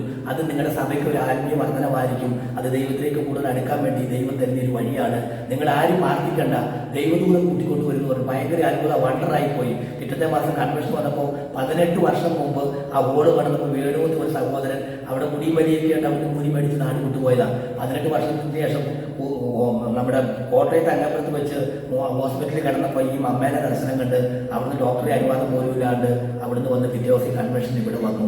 അപ്പോൾ ഈ ആക്കൂറ്റുകൂടിക്ക് അച്ഛനും പട്ടാളക്കാരനും ആ കൺവെൻഷൻ അവിടെ പ്രാർത്ഥനയ്ക്ക് വന്നു. അത് ഭയങ്കര ഒരു സഭക്കാർക്ക് ഭയങ്കര വിശ്വാസമായി. അത് 1 മാസം മുമ്പ് പറഞ്ഞെങ്കിൽ വരുമെന്ന് പറഞ്ഞു. യഥാർത്ഥ ഒരു അച്ഛനും ഒരു പട്ടാളക്കാരൻ ഈ സഭയെ വരുമെന്ന് വന്നു. അത് ആ സഭയെ കൺവെൻഷനോട് ബന്ധത്തിൽ ഒരു ദേവദാസന്റെ കയറി കൂട്ടിക്കൊണ്ട് വന്നാണ് അത് ഭയങ്കര വിശ്വാസമായി തീർന്നവർ. പാസ്റ്റർക്ക് ഈ പെന്തക്കോസ് വിശ്വാസം സ്വീകരിച്ചപ്പോഴേ സഭയിൽ നമുക്ക് വലിയ എതിർപ്പുകൾ ഉണ്ടായില്ലേ? വീട്ടിലെ സ്വന്തക്കാര്, ബന്ധുമിത്രാദികള്, അതുപോലെ സഭയിൽ നിന്നൊക്കെ ഉള്ള എതിർപ്പുകൾ ഉണ്ടായില്ലേ? അതിനെ കുറിച്ചൊന്ന് പറയാം. ഭയങ്കര എതിർപ്പല്ല. ആദ്യം രക്ഷിക്കപ്പെട്ട് ധ്യാനപ്പെട്ട കാസർഗോഡ് കരിസ്മാറ്റിക് എന്നൊക്കെ വന്ന് കത്തോലിക്കരുടെ 10-800 സഭയുള്ള ഒരു വീട്ടിലാണ് ഞാൻ വിവാഹം കഴിച്ച. റോഡ് സൈഡിൽ തന്നെ വീട്, തൊട്ട് 3-4 വീട് കഴിഞ്ഞാൽ പള്ളി. അവിടുന്ന് വരെ ഭയങ്കര എതിർപ്പായിരുന്നു. ഭാര്യ വീട്ടുകാർക്ക് എതിർപ്പ്, പള്ളിക്കാർക്ക് എതിർപ്പില്ലേലും ഭാര്യ വീട്ടുകാർക്ക് ഭയങ്കര എതിർപ്പായിരുന്നു. ആ എതിർപ്പിന്റെ ഇടയിലെല്ലാം ദൈവം ദർശനം നിന്ന് അതിൽ നിന്നെല്ലാം ദൈവം ജയകരമായിട്ട് തന്നെ ദൈവം വിടുവിച്ചു. അതുകൊണ്ട് ഒരു 7 വർഷത്തോളം ഞാൻ പറഞ്ഞല്ലോ, ചർച്ച ടു വീട്, ചർച്ച ടു വീട്, ലോകത്തോടുള്ള ബന്ധത്തിനോട് ദൈവം അങ്ങനെയുള്ള അനർത്ഥങ്ങളൊക്കെ എന്നെ ദൈവം വിടുവിച്ചു. പിന്നെ ഇവിടെ ശുശ്രൂഷയ്ക്ക് വന്നപ്പോൾ തന്നെ പല ശുശ്രൂഷകളിലും ഞാൻ ചെയ്യുന്ന ശുശ്രൂഷ അവർക്ക് ഉൾക്കൊള്ളാൻ പറ്റാതെ വന്നു. പ്രവചനമാണേലും ഇപ്പം ജസ്റ്റ് ഒരു ഉപമാനം, ഒരാൾ ഗൾഫിൽ പോകാൻ വേണ്ടി പ്രാർത്ഥനിച്ച് വഴി തുറക്കുന്നില്ല. അപ്പോൾ ഞാൻ എന്നെ വിളിക്കുകയാണ്, കുറേ ഉപവാസം കഴിഞ്ഞു, എന്നിട്ട് കൂടുതൽ എന്നെ വിളിക്കുമ്പോൾ പറയുകയാണ് ആ യാത്ര ഹിതമല്ല, ആ യാത്ര പോയാൽ തന്നെ നിങ്ങൾ നൃത്തം വരും, അത് ദൈവഹിതമല്ല അങ്ങോട്ടുള്ള യാത്ര, മറ്റൊരു വഴി നിങ്ങൾക്ക് ഒരുക്കുമെന്ന് പറയുമ്പോൾ അവർക്ക് ഒരുങ്ങിയിരിക്കുന്നവർക്ക് വലിയ വിഷമമാണ്, പ്രയാസമാണ്. ഞാൻ പറഞ്ഞെങ്കിലും നിന്റെ ആഗ്രഹം പോലെ ദൈവഹിതമല്ല എനിക്ക് തോന്നുന്നത്, നിന്റെ ഇഷ്ടം പോലെ നടക്കണമെന്ന് പറഞ്ഞ് ഞാൻ പ്രാർത്ഥിച്ച് വിടും. പക്ഷെ കുറച്ച് കഴിയുമ്പോൾ ആ രാജ്യത്ത് അവർ തിരിച്ചു വന്നിട്ട് എന്നെ വിളിച്ച് നന്ദി പറയും. മാസ്റ്റർ പറഞ്ഞ പോലെ തന്നെ അവിടെ സംഭവിച്ചു, എനിക്ക് തിരിച്ചു പോരേണ്ടി വന്നു. അങ്ങനെ ഞാൻ ശുശ്രൂഷകളൊക്കെ അവർക്ക് ഭയങ്കര എതിർപ്പായിരുന്നു. എന്നെ ഉൾക്കൊള്ളാൻ പറ്റത്തില്ലായിരുന്നു. കാരണം ഞാൻ പറഞ്ഞ ദൂതുകൾ അവർക്ക് ഏറ്റെടുക്കാൻ പറ്റാത്ത ബുദ്ധിമുട്ടുകളായിരുന്നു. അതുപോലെ ഇപ്പോൾ ഒരു പ്രോപ്പർട്ടി വിൽക്കാൻ വേണ്ടി അനേക സ്ഥലത്ത് പോയി പ്രാർത്ഥിച്ചു, ഉപസിച്ചു. വിൽക്കുന്നില്ല, ആ വസ്തു വിൽക്കാൻ വേണ്ടിയിട്ടാണ് അവർ ഉപസിച്ചു. വർഷങ്ങളാണ് ഉപസിക്കുന്നു. അനേക ദൈവദാസന്മാർക്ക് പൈസ കൊടുത്ത് പ്രാർത്ഥിക്കുന്നു. അവസാനം എൻ്റെ പേര് ഇങ്ങനെ ആരെങ്കിലും പറഞ്ഞാൽ വസ്തു വിൽക്കാൻ വേണ്ടി എന്നെ വിളിച്ച് പ്രാർത്ഥിക്കും. അപ്പം ഞാൻ പറയും, നിങ്ങൾക്ക് ഈ വസ്തു വിൽക്കേണ്ട ആവശ്യമില്ല, വിൽക്കാതെ തന്നെ മറ്റൊരു വഴി ദൈവം തുറക്കുകയാണ്. നിങ്ങൾക്ക് ഇപ്പോൾ എത്രയാണ് കട? 25 ലക്ഷം രൂപ. നിങ്ങളുടെ വസ്തു വിൽക്കാൻ ഒരു 70 ലക്ഷം രൂപ കിട്ടും. അത് വിറ്റ് കടമൊക്കെ വേണ്ടി മറ്റൊരു വീടാണ് നിങ്ങൾ ആഗ്രഹിക്കുന്നത്. ദൈവം ആഗ്രഹിക്കുന്ന അതല്ല. ഈ വീട് പിന്നീട് വിൽക്കും, ഇപ്പം വിൽക്കുന്ന കാണുന്നില്ല.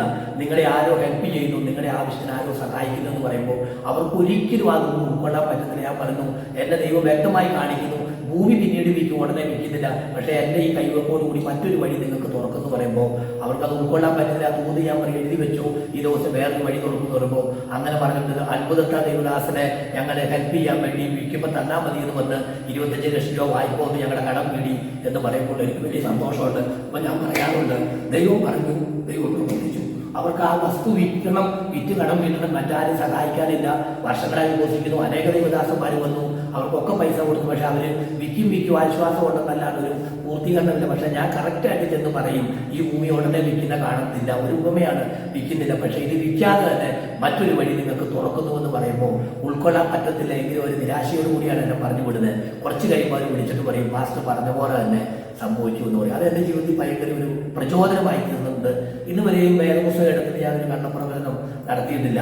ഭൗതികമായിട്ടുള്ള അനുഗ്രഹം കിട്ടുമെങ്കിൽ അത് കിട്ടുമെന്ന് പറയും. അതിനേക്കാൾ കൂടുതൽ എൻ്റെ ഇപ്പോഴത്തെ 15 വർഷമായിട്ട് കർത്താവിനോട് പറയും നിത്യത. കർത്താവ് വരാറായി, നോഹയുടെ പെട്ടകം പടുന്നു, കർത്താവിന് വേണ്ടി ഒരുങ്ങുക, മേഘപ്രത്യക്ഷതയിൽ അവൻ്റെ വരവിന് വേണ്ടി ഒരുങ്ങാനാണ് 15 വർഷമായിട്ട് ഞാൻ എവിടെ ചെന്നാലും പ്രസംഗം ലാസ്റ്റ് നിർത്തുമ്പോൾ 5 മിനിറ്റ് നിത്യതയെക്കുറിച്ചും ക്രിസ്തുവിൻ്റെ രണ്ടാം വരവിനെ കുറിച്ചുമാണ് ഞാൻ ലാസ്റ്റ് പറഞ്ഞു നിർത്താറ്. പാസ്റ്ററുടെ ജീവിതത്തിൽ ദൈവം അത്ഭുതകരമായി വിടുവിച്ചു എന്ന് പറയത്തക്ക രീതിയിൽ ഒരുപാട് കാര്യങ്ങളുണ്ട്. എന്നാൽ ചില കാര്യങ്ങൾ പറയാമോ? അസാധ്യമെന്ന് തോന്നിയ പല കാര്യങ്ങളിൽ നിന്നും ദൈവം അത്ഭുതകരമായി എന്നെ വിടുവിച്ചു എന്ന് പാസ്റ്റർക്ക് തോന്നിയിട്ടുള്ള കാര്യങ്ങളെക്കുറിച്ചൊന്നും പറയാം. ഒന്ന് ഞാൻ പറഞ്ഞത് ഈ കുടാഞ്ചേരി തുടക്കം, അതാണ് ദൈവം അത്ഭുതത്തെ വിടുവിച്ച്. 2 ഞാൻ 3 ആത്മഹത്യ ചെയ്തതാണ്. 3 വട്ടം 95% മരിക്കുമെന്ന രീതിയിലാണ്. അല്ല, അതൊന്നും പറയാമോ? ഈ ആത്മഹത്യ ചെയ്ത് എങ്ങനെയാണ് ഈ 3 വട്ടം? അതൊന്ന് പെങ്ങൾ മരിച്ച് അതേ ദിവസം തന്നെ പെട്ടെന്ന് ഞാൻ കിണറ്റിലേക്ക് പൊട്ടക്കിണറാണ്, പത്രപ്പോലും കിണറാണ്, വേനക്ക് ഫെബ്രുവരി 22 ഞങ്ങളുടെ ഈ പ്രദേശത്തൊന്നും വെള്ളമില്ല.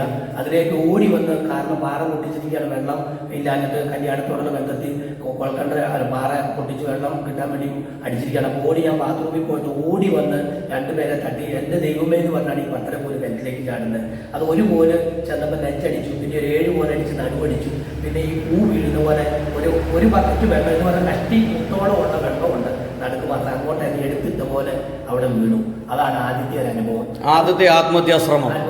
രണ്ടാമത്തെ പിന്നെ ബേക്കലക്കോട്ടയുടെ പുറത്തുനിന്ന് ചാടി മരിക്കാൻ വേണ്ടി ശ്രമിച്ചു. കടമായി, കേസ് കൂട്ടായി, നാട് വിട്ടുപോയി ബേക്കലക്കോട്ടയുടെ മുകളിൽ ചാടി. അല്ല, ഈ കടം വരാനുള്ള കാരണം എന്താണ്? അല്ല, രണ്ടാമത്തെ ആത്മഹത്യ എൻ്റെ തലയിൽ തന്നെ പെട്രോൾ ഡീസൽ ഒഴിച്ച് റാങ്കർ വിളക്ക് ഒഴിച്ച് കത്തിച്ച് സ്വയം മരിക്കാൻ വേണ്ടി തീരുമാനിച്ച് 2 വർഷം കഴിഞ്ഞപ്പോൾ ഒരു വണ്ടി എടുക്കാൻ കടമായി ബാധ്യതകളൊക്കെ വന്നു.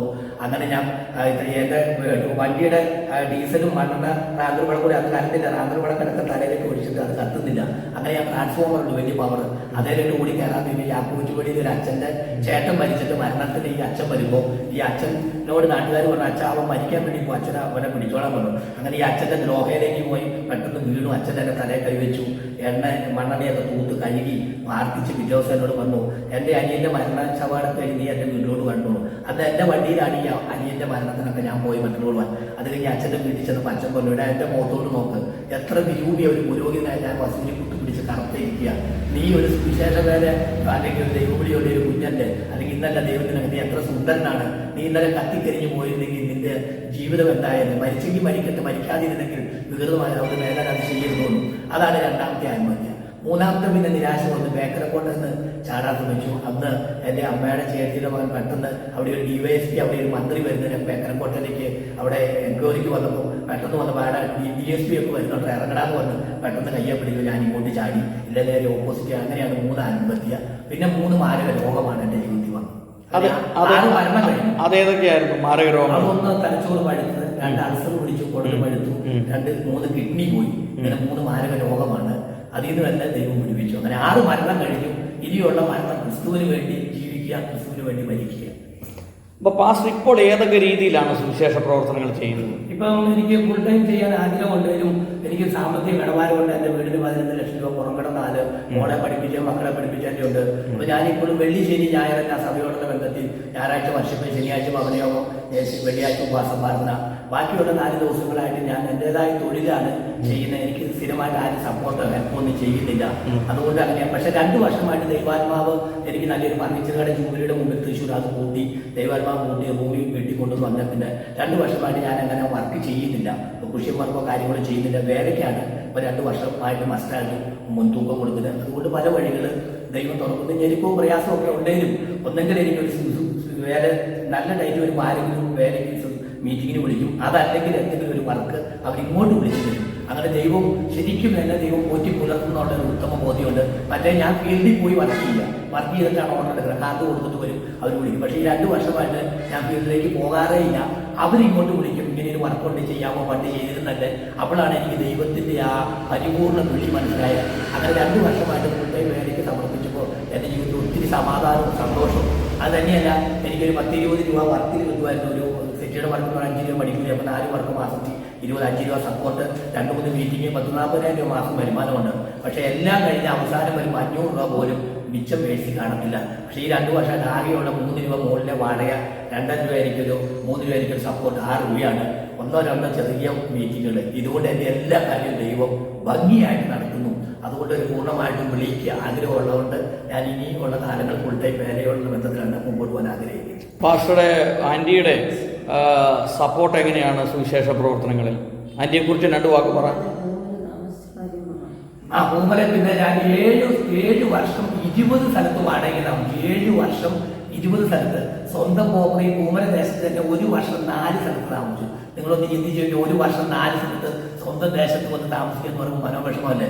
ബന്ധുക്കളുടെ കല്യാണമോ മരിച്ചടക്കമൊക്കെ വിളിക്കാൻ വരുമ്പോൾ ഞാൻ ഏതെങ്കിലും കുഴിയിലോ കോളേജിലൊക്കെ ആയിരിക്കും. അപ്പൊ അവര് പറയുന്നത് അല്ല, അന്ന് വീട് സൗകര്യമൊന്നും ഇല്ലായിരുന്നു. അന്ന് വീടില്ല, വാടക. അന്ന് കാസർഗോഡുള്ള വീട് കൂട്ടിയിട്ട് മുഴുവൻ എത്ര സ്ഥലങ്ങളിൽ വാടകയ്ക്ക് താമസിച്ചിട്ടുണ്ട്? പൂമല തന്നെ 4 സ്ഥലത്ത്. ഈ പൂമല തന്നെ 4 സ്ഥലത്ത് താമസിക്കുമ്പോഴാണ് മേഴ്സി ഹോമിന്റെ പ്രവർത്തനം കിട്ടുന്നത്.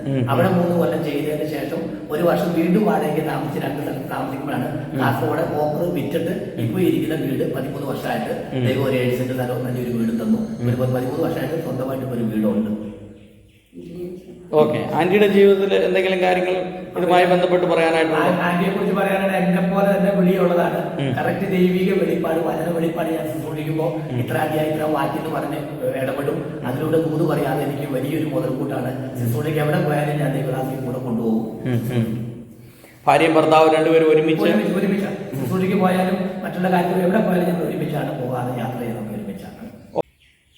പിന്നെ എൻ്റെ വലിയൊരു അനുഭവം എന്ന് പറയാൻ എൻ്റെ ബന്ധുക്കൾ എന്നെ അംഗീകരിക്കാൻ കാരണം 5 പ്രായമുള്ള മാതാപിതാക്കൾ, പ്രായമായി മരിക്കാൻ കിടക്കുന്ന യാക്കോജ് എൻ്റെ ബന്ധുക്കൾ തന്നെ, വല്യപ്പൻ്റെ ഭാര്യ, അപ്പൻ്റെ അനിയൻ്റെ ഭാര്യ പ്രായമായി പള്ളിയിലെ അച്ഛന്മാർ വന്നു പോലും അന്ത്യകൂദാശ നടത്തിന് മരിക്കാത്ത 5 പ്രായമുള്ളവർക്ക് വേണ്ടി ഞാൻ ദൈവനിശ്ചയപ്രകാരം പോയി പ്രാർത്ഥിച്ചപ്പോൾ അവർ പറഞ്ഞു, 2 പേര് പറഞ്ഞു എനിക്ക് മരിച്ചാൽ മതി, എനിക്ക് നിത്യത പോയാൽ മതി, ഷുഗർ പ്രഷറുള്ള രോഗിയാണ്, എൻ്റെ എല്ലാ ആഗ്രഹങ്ങളും കഴിയുമ്പോൾ എനിക്ക് മരിച്ചാൽ മതി.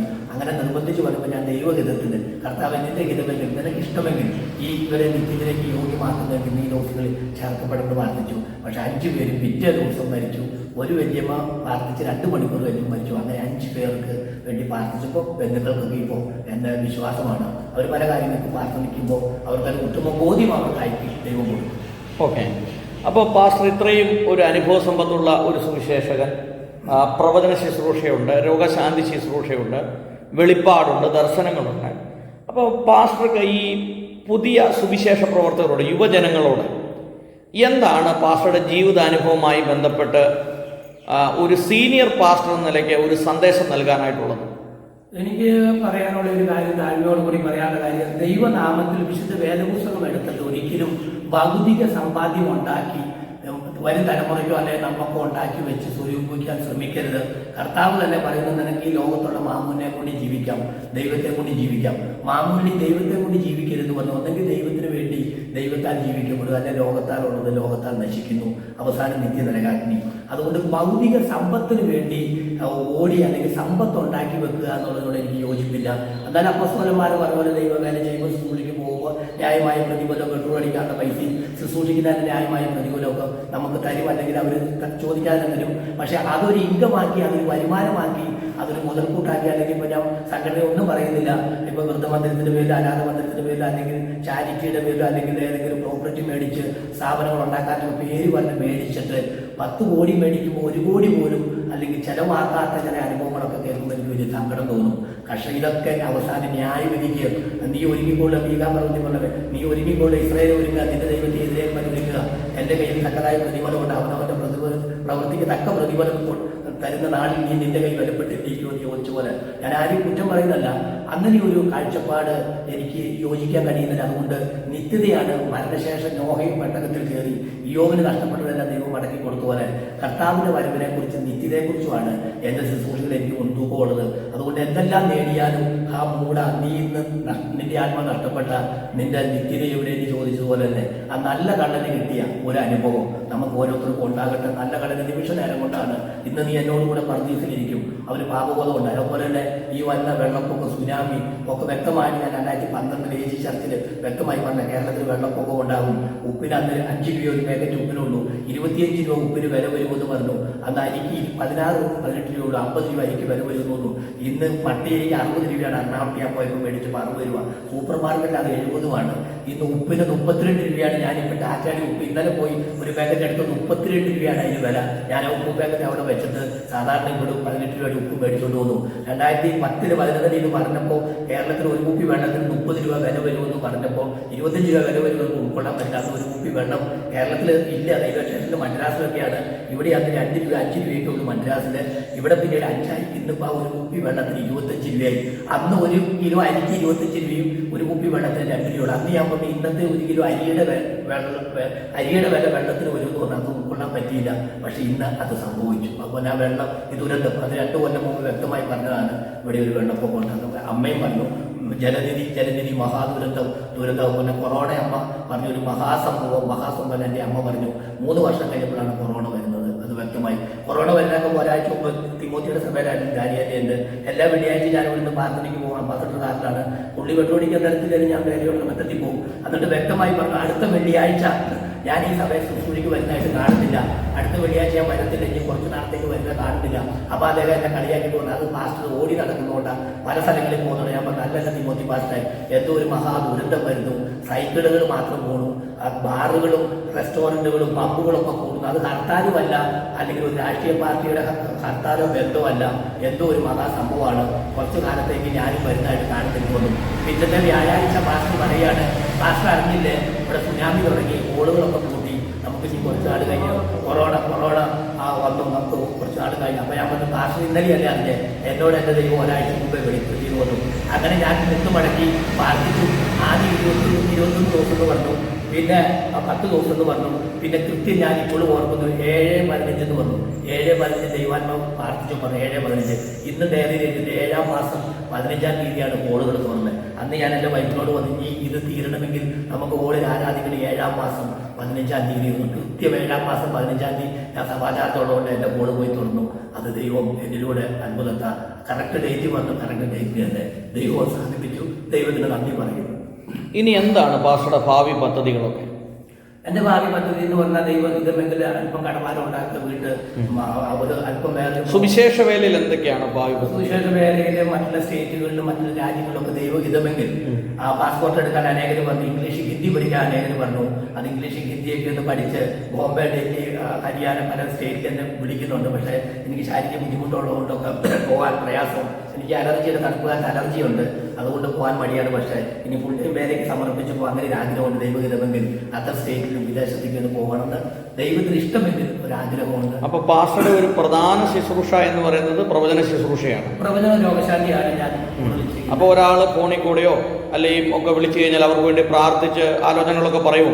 കൃത്യമായിട്ട് ആദ്യമേ അവരെ പ്രാർത്ഥിച്ച് ആശ്വസിപ്പിക്കും. പിന്നീട് ഞാൻ പറയും അത്ര സീരിയസ് മേഖലയാണെങ്കിൽ നിങ്ങൾ ഒരു 3 ദിവസം വെയിറ്റ് ചെയ്യുക. 3 ദിവസം കഴിഞ്ഞ് ഞാൻ കറക്റ്റായിട്ട് പ്രാർത്ഥിച്ച് ആലോചന പറയും. ആ ആലോചന കറക്റ്റായിട്ട് വചനാടിസ്ഥാനത്തിലായിരിക്കും പറയുക. അല്ല അങ്ങനെ പ്രാർത്ഥിച്ച് ആലോചന പറഞ്ഞ നിന്ന് അതിൽ വിടുതൽ ലഭിച്ചവരുടെ പ്രതികരണമൊക്കെ എങ്ങനെയാണ്? വിടുതൽ ലഭിച്ചു അവരൊക്കെ നന്ദി പറയാനല്ലാണ്ട് നമുക്ക് സത്യം പറഞ്ഞാൽ എനിക്ക് 1-2 കാര്യം ഞാൻ തുറന്നു പറയാം. ഞാൻ അങ്ങോട്ട് പറയാതെ അവരിങ്ങോട്ട് ഈ പ്രോപ്പർട്ടി വിറ്റാൽ അല്ലെങ്കിൽ ഇങ്ങനെ വിടുതലായ പാസ്റ്റർക്ക് ഹെൽപ്പ് ചെയ്യാം, ഞങ്ങൾ തന്നോടാം, അല്ലെ വാടക തരാം. ഞാൻ പറഞ്ഞ ഒന്നും തരുന്നതായിട്ട് കാണുന്നില്ല, നിങ്ങൾ തരത്തില്ല, അല്ലെ ഞങ്ങൾ തരാം പാസ്റ്റർ തരുമെന്ന് പറഞ്ഞു. അങ്ങനെ പ്രാർത്ഥിച്ചിട്ട് അവരൊന്നും തരാതെ ആയപ്പോൾ എനിക്ക് നിരാശയായിട്ടുണ്ട്. എന്നാലായി ഒരു മീറ്റിങ്ങിന് വിളിച്ചാൽ ന്യായമായ പ്രതിഫലം അന്ന് തരും, പിന്നീട് തന്നുകൊള്ളാം, അല്ലെങ്കിൽ ഈ വിഷയം ഏറ്റെടുത്ത് പ്രാർത്ഥിച്ചാൽ, അല്ലെങ്കിൽ ഗൾഫിൽ പോയാൽ ഈ ഭൂമി വെച്ചാൽ രോഗം മാറി തരാമെന്ന് പറഞ്ഞാൽ അവർ തരത്തില്ല. അല്ല, ഞാൻ ചോദിക്കുന്നത് ഇങ്ങനെ പ്രാർത്ഥിച്ച് ഒരുപാട് പേർക്ക് വിടുതൽ ലഭിച്ചിട്ടുണ്ടോ? ഒത്തിരി പേർക്ക് കിട്ടിയിട്ടുണ്ട്. പക്ഷേ സത്യം പറയുന്നത് പറയാം, അവരൊരു നന്ദി പറയാത്തതുകൊണ്ടോ അല്ലെങ്കിൽ അവരൊരു നമുക്ക് എന്താ ഒരു കൂലിക്കൽ ആശാരി അവർ നമുക്ക് ഒന്നും തന്നില്ലെങ്കിൽ പോലും വിളിച്ച് എന്റെ പ്രശ്നങ്ങൾക്ക് ഒരു പരിഹാരമായി എന്ന് പറയുന്നത് നല്ലതാ അല്ലേ? ആ ഒരു ബോധ്യം ഉള്ളിൽ സന്തോഷമുണ്ട്. പക്ഷെ എന്നാ പരിപൂർണ്ണ സന്തോഷമല്ല. കാരണം അവർക്ക് വേണ്ടി 3 ദിവസം ഞാനും വൈഫും ഉപവസിച്ച് പ്രാർത്ഥിച്ച് സാഷ്ടാംഗം വീണ് കരഞ്ഞിട്ടാണ് ആഘോഷ പറയുന്നത്. എന്നിട്ട് ഒരു പ്രതിഫലം ഒരു നന്ദിയോ പറയാതെ വരുമ്പോൾ 10 കുഷ്ഠരോഗിക്ക് സൗഖ്യം കൊടുത്തു, 9 പേര് പോയി, ഒരുവരല്ലേ മടങ്ങി വന്നതോടെ. അപ്പോൾ ദൈവം എന്നോട് ഇടപെടും. 10 പേർക്ക് ഞാൻ കൊടുത്തു, ഇതുപോലെ നിനക്ക് തന്നില്ലേ, ഞാൻ തരാമെന്ന് പറയും. ദൈവശബ്ദം കേൾക്കുമ്പോൾ എനിക്ക് സന്തോഷമുണ്ട്. എങ്കിലും ഒരു നന്ദി പോലും പറയാത്തത് എനിക്ക് വലിയ ദുഃഖം തോന്നിയിട്ടുണ്ട്. പാസ്റ്ററുടെ ജീവിതത്തിലെ പാസ്റ്റർ ഈ സുവിശേഷ പ്രവർത്തന രംഗങ്ങളിൽ സ്വാധീനിച്ചിട്ടുള്ള വ്യക്തികളൊക്കെ ആരൊക്കെയാണ്? പാസ്റ്ററുടെ അധ്യാപകരോ അല്ലെങ്കിൽ വേറെ സുവിശേഷന്മാരോ ആരൊക്കെയാണ് ഒരു മാതൃകാ പുരുഷന്മാരായിട്ട് പാസ്റ്റർക്ക് കാണാൻ കഴിഞ്ഞിട്ടുള്ള സുവിശേഷ പ്രവർത്തകർ? എൻ്റെ ജീവിതത്തിൽ എനിക്ക് എൻ്റെ ആത്മീയ പിതാവ് ബെന്നി പാസ്റ്ററാണ്. ഇന്ന് അദ്ദേഹം BC ബന്ധത്തിൽ കാനഡയിലാണ്, അമേരിക്കയിലാണ്.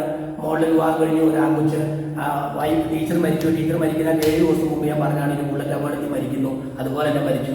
ആ ഹോള് ഒരു കത്തോലിക്കൻ എടുക്കുന്നു പറഞ്ഞു. ഇന്ന് ആ ഹോളൊരു കത്തോലിക്കൻ്റെ വീട്ടിലാണ്. പക്ഷേ പാസ്റ്റർ അമേരിക്കയിൽ പോയി IPC ബന്ധത്തിൽ പോയി മറ്റൊരു വിവാഹം കഴിഞ്ഞ് മോളൊക്കെ ഉണ്ട്.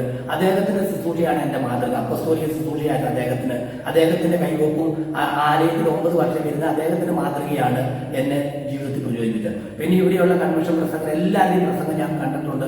ബാബു ചെറിയാൻ, നോബി തോമസ്, എല്ലാവരും കേരളത്തിൽ അറിയപ്പെടുന്ന എല്ലാ ദൈവദാസന്മാരുടെയും കൺവെൻഷൻ സംഘടന വ്യത്യാസമില്ലാതെ കാണുകയും അവർക്ക് സ്വത്രം കൊടുക്കുകയും അവർ എനിക്ക് വേണ്ടി പ്രാർത്ഥിക്കുകയും പലർക്കും വേണ്ടി ഞാൻ ഒരു വാക്ക് പ്രാർത്ഥന ചെയ്തു. പക്ഷേ എനിക്കിപ്പോൾ എൻ്റെ ഉള്ളിൽ പ്രചോദിപ്പിക്കുന്ന, ഞാൻ ഒരു മുഖപക്ഷം പറയുന്നല്ല, എനിക്ക് ഹരീഷ് കാവാലത്തിൻ്റെ പ്രസംഗം ഇപ്പോൾ കുറച്ച് ശ്രദ്ധിക്കുന്നുണ്ട്. കാരണം അദ്ദേഹത്തിൻ്റെ പ്രസംഗം ഒരുത്തിന് നന്നാകണമെന്ന് ശുദ്ധീകരിച്ച് നിത്യതയിലേക്ക് പോകണമെങ്കിൽ, അല്ലെങ്കിൽ കർത്താവ് രാജ്യത്ത് പോകണമെങ്കിൽ ഒത്തിരി കൂട്ടം കാര്യങ്ങൾ ക്രമീകരിക്കേണ്ടതുണ്ട്. അതിനെക്കുറിച്ച് അദ്ദേഹം പറയുന്നത് ശരിക്ക് ഒരു നിത്യത ആഗ്രഹിക്കുന്നവന്, അല്ലെങ്കിൽ സ്വസ്ഥത ആഗ്രഹിക്കുന്നവന് അനിഷ്ഠാപാലത്തിൻ്റെ ആ പ്രസംഗം അത് എനിക്ക് വലിയൊരു പ്രചോദനമായിട്ട് ചിന്തിക്കാറുണ്ട്, ഞാൻ തോന്നാറുണ്ട്. വിശ്വാസത്തിൽ വരുന്നത് ഞാൻ എപ്പോഴും കത്തോലിക്ക സഭയിൽ തന്നെ മുറുകെ പിടിച്ചിരിക്കുകയായിരുന്നു. അങ്ങനെ പിതാവും മാതാവും പാസ്റ്ററും വിശ്വാസത്തിലേക്ക് വന്നതിന് ശേഷം ഞാൻ അപ്പോൾ രണ്ടാമത്തെ കുട്ടീൻ്റെ പ്രഗ്നൻ്റ് ആയിരുന്നു. അവൻ ജനിച്ചു കഴിഞ്ഞ് അവനെയുമായിട്ടാണ് ഞാൻ പിന്നെ ആലയത്തിലേക്ക് പോകുന്നത്. അവിടെ ആരാധനാലയത്തിൽ വെച്ച് ഒരു ദിവസം ഒരു ഉപവാസ പ്രാർത്ഥനയിൽ ഒരു ദൈവദാസൻ എൻ്റെ ജീവിതത്തിൽ എൻ്റെ കുഞ്ഞുനാളിലുണ്ടായ ചില അനുഭവങ്ങൾ ആ ഉപവാസ പ്രാർത്ഥനയിൽ എന്നോട് ദൂതായിട്ട് പറയുവാൻ കൊണ്ടിടയായി തീർന്നു. നീ അമ്മയുടെ ഉദരത്തിൽ വെച്ച് തന്നെ മരിച്ചു പോകേണ്ടുന്ന സ്ഥാനത്ത് നിന്നെ ഞാനാണ് ഇവിടെ നിലനിർത്തിയിരിക്കുന്നത് എന്നുള്ളൊരു ദൂത് പറയാൻ കൊണ്ടിടയായി തീർന്നു. അത് പെട്ടെന്ന് എൻ്റെ ഉള്ളിലേക്ക് ക്യാച്ച് ചെയ്തു. അതുപോലെ തന്നെ മറ്റൊരു ദൂത്, നിന്നെ അമ്മയുടെ ഉദരത്തിൽ വെച്ച് നശിപ്പിച്ച് കളയാനായിട്ട് പറ്റാത്തത് നിമിത്തം നീ ജനിച്ചു കഴിഞ്ഞ് ആ കുഞ്ഞു നാളിൽ തന്നെ നിന്നെ കൊല്ലുവാനായിട്ട് പിശാച് പദ്ധതിയിട്ടു. എന്നാൽ അവിടെയും നിനക്ക് മരിച്ച് കുഴിച്ചിടാനായിട്ട് കുഴി കുത്തിയ സ്ഥാനത്ത് നിന്ന് നിന്നെ എഴുന്നേൽപ്പിച്ചത് ഞാനാണ് എന്നുള്ള ചില ദൂതുകൾ ആ ദേവദാസൻ എന്നോട് വ്യക്തമായിട്ട് പറയുവാൻ തന്നെ ഇടയായിത്തീർന്നു. അതുപോലെ അങ്ങനെ ആ ദേവദാസൻ എന്നോട് ഈ പറഞ്ഞ കാര്യങ്ങൾ പെട്ടെന്ന് എൻ്റെ ഉള്ളിലേക്ക് തട്ടുകയും പെട്ടെന്ന് എനിക്ക് ഞാൻ ആത്മവിവശതയാലെ വീഴുവാൻ തക്കോട് ഇടയായി തീർന്നു. അങ്ങനെ ആ സമയത്ത് തന്നെ ഞാൻ എൻ്റെ സ്വർണ്ണമെല്ലാം ഊരി, അത് ദൈവപ്രേരണയാൽ ഞാൻ അതെല്ലാം അഴിച്ചു മാറ്റുവാനിടയായി. അപ്പോൾ അതിനു മുമ്പ് തന്നെ ഞാൻ കത്തോലിക്ക ഇതിൽ നിൽക്കുമ്പോൾ തന്നെ എൻ്റെ മൂത്ത കുട്ടീനെ പ്രഗ്നൻ്റ് ആയിരുന്ന സമയത്ത് തന്നെ ദേവദാസനപ്പോൾ ആരാധനയ്ക്കൊക്കെ പോയി വരും, അങ്ങനെയാണ് സ്നാനപ്പെട്ടിട്ടില്ല. അപ്പോൾ തന്നെ എന്നോട് പറയാനിടയായി, സ്കാൻ ചെയ്യാൻ പോകുന്ന സമയത്ത് നീ സ്കാൻ ചെയ്യേണ്ട, ദൈവം പെൺകുട്ടിയാണ് ഉണ്ടാകാൻ പോകുന്ന ഒരു പെൺകുട്ടിയാണെന്ന് പറയാനിടയായി. അതുപോലെ ഹോസ്പിറ്റലിലേക്ക് ഡെലിവറിക്ക് പോകുന്ന സമയത്ത് ദേവദാസൻ ഒരു വഴി പറഞ്ഞു തന്നു, ആ വഴി കൂടെ പോകണം, ഈ വഴി കൂടെ പോകരുത് എന്ന് പറഞ്ഞു. എന്നാൽ എൻ്റെ ആങ്ങള കുറച്ചൊരു പിടിവാശിക്കാരനാണ്. ആങ്ങളയുടെ ഇഷ്ടപ്രകാരമുള്ള സാധാരണ പോകുന്ന വഴി കൂടെ പോയി. ആ പോകുന്ന വഴിക്ക് വെച്ച് ഒരു ആക്സിഡൻ്റ് ഉണ്ടായി. മറ്റൊരു ലോറി വന്ന് ഓട്ടോറിക്ഷയ്ക്ക് ഇടിക്കാനിടയായി. എന്നാൽ ഒന്നും സംഭവിച്ചില്ല. ദൈവത്തിൻ്റെ കൃപയാലെ പെട്ടെന്ന് മറ്റൊരു വണ്ടി പിടിച്ച് എന്നെ ഹോസ്പിറ്റലിൽ എത്തിച്ചു. 2 മണിക്കൂറിനുള്ളിൽ ഡെലിവറി നടക്കാനിടയായി. എന്നാൽ അത് ഒരു വലിയൊരു അത്ഭുതം എൻ്റെ ജീവിതത്തിലുണ്ടായ ഒരു അത്ഭുതമാണ്. മരണപ്പെടേണ്ട സ്ഥാനത്ത് കർത്താവ് എന്നെ അത്ഭുതകരമായി വിടുവിച്ചു. അതുപോലെ ഞങ്ങൾ ഒരു ഹോസ്പിറ്റലിൽ പോയിട്ട് മടങ്ങി വരുന്ന സമയത്ത് കാഞ്ഞങ്ങാട് ബസ് സ്റ്റോപ്പിൽ വെച്ച് ഞങ്ങളൊരു എൻ്റെ കയ്യിൽ പിടിച്ച് ഞങ്ങളിങ്ങനെ നടന്നു പോവുകയാണ്. അപ്പോൾ അവിടെ നിർത്തിയിട്ടിരുന്ന ഒരു ബസ് ബേക്കെടുത്ത് വരുന്നു. കൃത്യം വന്ന് എന്നെ തട്ടേണ്ടുന്ന സ്ഥാനത്ത് 1 ഇഞ്ച് ഒരു പോയിന്റിന്റെ വ്യത്യാസത്തിൽ രക്ഷപ്പെടുമെന്ന കൊണ്ടിടയായിരുന്നു. ഇങ്ങനെ ചില മരണത്തിന്റെ അവസ്ഥയിൽ നിന്നും എൻ്റെ കുഞ്ഞുനാൾ മുതൽ പിശാച് ലക്ഷ്യമിട്ടു. എന്നാൽ പിശാചിന്റെ തന്ത്രത്തിൽ അകപ്പെടാതെ കർത്താവിനെ കരം പിടിച്ച് ഇന്നിവിടെ എത്തിക്കുവാൻ തക്കൊണ്ടിടയായി തീർന്നു. അതുപോലെ എൻ്റെ രണ്ടാമത്തെ കുട്ടി ആൺകുഞ്ഞാണെന്ന് ദേവദാസൻ പറയാനിടയായി. അതുപോലെ കർത്താവ് ഒരു ആൺകുഞ്ഞിനെ തരുവാനിടയായി. അവരുടെ ജീവിതത്തിലാണേലും ദൈവഭയത്തോടെ ഇന്നും കർത്താവിന് നൽകി തന്ന എല്ലാ കൃപാവരങ്ങളോടുകൂടി കുഞ്ഞുങ്ങളെയും കർത്താവ് നിർത്തിയിരിക്കുന്നു. അതുപോലെ മക്കളാണെങ്കിലും വിശ്വാസത്തിൽ ആത്മാവിൽ ആരാധിച്ച് അത്യാവശ്യം പ്രവചന ദൂത് പറയുന്ന മക്കളാണ്. കൃപയാൽ അവരെ കർത്താവ് തന്നെ കാത്തു സൂക്ഷിച്ച് ഇത്രത്തോളം എത്തിച്ച് ഞങ്ങളുടെ ആരുടെയും കഴിവുകൊണ്ടൊന്നുമല്ല, കർത്താവിൻ്റെ കൃപ കൊണ്ട് ദൈവത്തെ ആത്മാവിൽ ആരാധിച്ചാൽ ദൈവം നമ്മെ നടത്തുമെന്നുള്ളതിൻ്റെ ഒരു ഉത്തമ ബോധ്യമാണ്. ബോധ്യമാണ് ഞങ്ങൾക്ക് അനുഭവിച്ചുകൊണ്ടിരിക്കുന്നത്. അതുപോലെ ഞങ്ങൾ ഈ പൂമലയുടെ ദേശത്ത് കടന്നു വന്ന അനേക ബന്ധുക്കളുടെ മുന്നിൽ നിന്ദിക്കപ്പെടേണ്ടുന്ന സ്ഥാനത്ത് കർത്താവ് ഞങ്ങൾക്ക് ഞങ്ങളുടെ സീനിയറായിട്ടുള്ള അനേക ദൈവദാസന്മാർക്ക് ഒരു വീടില്ലാതെ ഇന്നും വലഞ്ഞു നടക്കുമ്പോൾ കർത്താവ് ഞങ്ങൾക്ക് മനോഹരമായ ഒരു വീട് നൽകുവാൻ കൊണ്ടിടയായി തീർന്നു. അത് ഞങ്ങളുടെ ആത്മീയ പിതാവായ കാസർഗോഡുള്ള വെള്ളി പാസ്റ്ററുടെ ആലോചന പ്രകാരം ദേവദാസൻ അത്താണി എന്ന് പറയുന്ന സ്ഥലത്ത് വെച്ച് ഞങ്ങളോട് പറഞ്ഞു 7 കിലോമീറ്റർ അപ്പുറത്ത് നിങ്ങൾക്ക് ഒരു 25 സെന്റ് സ്ഥലം അവിടെ ഒരുങ്ങി കിടക്കുന്നുണ്ടെന്ന് പറഞ്ഞു. അന്ന് ഞങ്ങൾ വാടകയ്ക്ക് താമസിക്കുകയാണ്. അവിടെ നിന്ന് ആ ആലോചന കേട്ട് ഞങ്ങൾ വന്ന് അങ്ങനെയാണ് ഇവിടെ 25 സെന്റ് സ്ഥലം ഞങ്ങൾക്ക് ലഭിക്കാൻ ഇടയായി തീർന്നത്. 25 സെന്റ് സ്ഥലത്തിൽ നിന്ന് ഞങ്ങൾക്ക് അത് മുഴുവൻ എടുക്കാനായിട്ട് പൈസ ഇല്ലാത്തത് കൊണ്ട് അതിൽ നിന്ന് ഒരു ഫ്ലോട്ട് 8 സെന്റ് സ്ഥലമാണ് ഇപ്പോൾ ഞങ്ങൾ താമസിക്കുന്ന വീടും സ്ഥലവും. ദൈവം അത് ഞങ്ങൾക്ക് നൽകി തന്നു. ഞങ്ങളിതിന് നന്ദി പറയുന്നു. ഞങ്ങൾ ആ ദേശത്ത് കടന്നു വരുമ്പോൾ വെറും കാട് മാത്രമേ ഉണ്ടായിരുന്നുള്ളൂ. ഒരു ഒറ്റ തറ മാത്രം പണിതൊരു സ്ഥലമായിരുന്നു. എന്നാൽ ഇന്ന് ഞങ്ങളുടെ വീടിൻ്റെ പണി ഇത്രത്തോളം ആയിട്ടുള്ളെങ്കിലും അത് ചുറ്റുവട്ടങ്ങളിൽ മുഴുവൻ ഒരു റിസോർട്ട് പോലെ വീടുകൾ വരുവാൻ ദൈവം കൃപ ചെയ്തു. അതുപോലെ ഈ ദേശത്താണെങ്കിലും ഞങ്ങൾ പല സ്ഥലങ്ങളിൽ പല സഭകളിൽ പോയി ദൈവത്തെ ആരാധിച്ച് ഞങ്ങളെ പറയുന്നത് തന്നെ പല പ്രവാചകന്മാരും അറിയിച്ചിരിക്കുന്ന ഒരു മിഷണറി കുടുംബം എന്നാണ്. കാരണം അപ്പനും അമ്മയും ഞങ്ങൾ 2 പേരും മക്കളും ഞങ്ങൾ ദൈവിക ആലോചനകളെ അറിയിക്കുന്ന ഒരു കുടുംബം തന്നെയാണ്. പലർക്കും ഞങ്ങൾ കടന്നു ചെല്ലുന്ന സഭകൾ പല കെട്ടപ്പെട്ട ആത്മീയ ഉണർവില്ലാത്ത സഭകളിൽ ഞങ്ങൾ കടന്നു ചെല്ലുന്ന ദൈവത്തെ ആരാധിച്ചാൽ അവിടെ വലിയൊരു ആത്മീയ ഉണർവ് തന്നെ സംഭവിച്ചിട്ടുണ്ട്. എന്നാൽ വളരെ കഷ്ടതയിലൂടെ പ്രയാസത്തിലൂടെയുമാണ് ആദ്യകാലത്തുള്ള വരവ്. എന്നാൽ ഇന്ന് ഞങ്ങൾ ദൈവത്താൽ അനുഗ്രഹിക്കപ്പെട്ട സന്തോഷകരമായ ഒരു കുടുംബജീവിതം നയിച്ചു പോകുന്നു. സുവിശേഷ വേലയിൽ ഏറ്റവും ശുഷ്കാന്തിയോടെ ഇത്രത്തോളം മുന്നേറുവാൻ ദൈവം കൃപ ചെയ്തു. ഇന്നും കർത്താവ് അയക്കുന്നിടത്ത് കടന്നു പോവുകയും അവിടെ ബന്ധിക്കപ്പെട്ടിരിക്കുന്ന മക്കൾക്ക് വേണ്ടി പ്രാർത്ഥിക്കുകയും അവർക്കതൊരു വലിയ വിടുതലും അനുഗ്രഹവുമായി തീരുവാനിടയായി തീർന്നിട്ടുണ്ട്. ഇന്നും അത് അത്ഭുതകരമായി തന്നെ ചെയ്തുകൊണ്ടിരിക്കുന്നു. കർത്താവ് ഇനിയും അയക്കുന്നിടത്ത് കടന്നുപോയി ഇതുപോലെ ശുശ്രൂഷ ചെയ്തെടുക്കുവാൻ തക്കവണ്ണം ഞങ്ങൾ വീണ്ടും തയ്യാറായി ഒരുക്കത്തോടെ കർത്താവിൻ്റെ കൃപയിൽ ആശ്രയിച്ചിരിക്കുകയാണ്. അതുപോലെ ഞങ്ങൾ ഈ കഴിഞ്ഞ ആഴ്ചയിലും ഒരു വിശ്വാസത്തിലൊന്നും ഉള്ളവരല്ല, വിശ്വാസത്തിലേക്ക് വരുന്നതേ ഉള്ളൂ. അവരുടെ അടുത്ത് കടന്നു പോകാനിടയായി 3 ദിവസം അവരോടൊപ്പം ആയിരുന്നു. അവർ ഒരു വൈദികനാണ്. അതുപോലെ മറ്റൊരു സഹോദരനും. ആ സഹോദരന് വേണ്ടി ഞങ്ങൾ പ്രാർത്ഥിച്ചു, ദൈവ ആലോചന അറിയിച്ചു. എൻ്റെ ജീവിതത്തിലെ ഏറ്റവും വലിയൊരു വഴിത്തിരിവ് എന്ന് പറയുന്നത് കരിസ്മാറ്റിക് നവീകരണ പ്രസ്ഥാനത്തിൽ നിന്നപ്പോഴോ അല്ലെങ്കിൽ രക്ഷിക്കപ്പെട്ടതിന് ശേഷമൊന്നുമല്ല. രക്ഷിക്കപ്പെട്ട് ധ്യാനപ്പെട്ടതിന് ശേഷം ഒരു കുഞ്ഞുപാസ് എന്ന് പറഞ്ഞാൽ 3ാം ക്ലാസ് വരെ വിദ്യാഭ്യാസമുള്ള ഒരു ദൈവദാസൻ എൻ്റെ കാസർഗോഡ് മാതൃക സഭയിൽ 3 വർഷം വന്നു. ആദ്യത്തെ വർഷം എന്നോട് പറഞ്ഞു, സാം ബ്രദറാണോ പേര്? അതെ, സാമ്പൂട്ടി ബ്രദറാണ്. എന്ത് ചെയ്യും? ഞാൻ പറഞ്ഞ ചെറിയ തൊഴിലൊക്കെ ചെയ്ത് ജീവിക്കുന്നു. ഞാൻ ബ്രദറിന് വീടുണ്ട്. ഞാൻ പറഞ്ഞ വീടുണ്ട്, റോഡ് സൈഡിലാണ്. അപ്പോൾ ആ സഹോദരൻ പറഞ്ഞു, ഒരു വീടിൻ്റെ ഒരു മുറി ഞാൻ കാണുന്നു, ഒരു കല്ല് പിരിച്ച് ഒരു ചാക്കിനകത്ത് ഒരു ബൈബിൾ മുകളിൽ കാണുന്നു. ഞാൻ പറഞ്ഞു, അങ്ങനെ ഒരു മുറിയുണ്ട്, തേക്കാത്ത ഒരു മുറിയാണ്, കരിങ്കല്ല് പിരിച്ച് കോൺക്രീറ്റ് ചെയ്യാൻ വേണ്ടിയിട്ടതാണ്, കല്ല് ഇറക്കിയില്ല. അങ്ങനെ ആ മുറിയിൽ നീ 21 ദിവസം നിന്റെ വീട്ടിൽ നീ മാത്രം ഇരുന്ന് പ്രാർത്ഥിക്കണം എന്ന് പറഞ്ഞു. അന്ന് ഞാനത് ഉൾക്കൊണ്ടു. എനിക്ക് ഏറ്റെടുക്കാൻ കഴിഞ്ഞില്ല. കാരണം തൊട്ടടുത്ത് ഭാര്യ വീടാണ്, വൈഫ് തൊഴിൽ ചെയ്ത് ജീവിക്കുന്നു. തൊട്ടടുത്ത് വൈഫ് വീടായതുകൊണ്ട് എനിക്കത് ഉൾക്കൊള്ളാൻ പറ്റില്ല. ഞാൻ ഇരിക്കാമെന്ന് പറഞ്ഞ് ഞാൻ ഇരുന്നില്ല. എന്നിട്ട് ആ വർഷം ഞാൻ 21 ദിവസം എൻ്റെ സഭയിലിരുന്നു. പിറ്റത്തെ വർഷം ദേവദാസം വന്നിട്ട് ചോദിച്ചു, ഞാൻ പറഞ്ഞ വീട്ടിലിരുന്നോ എന്ന് ചോദിച്ചു.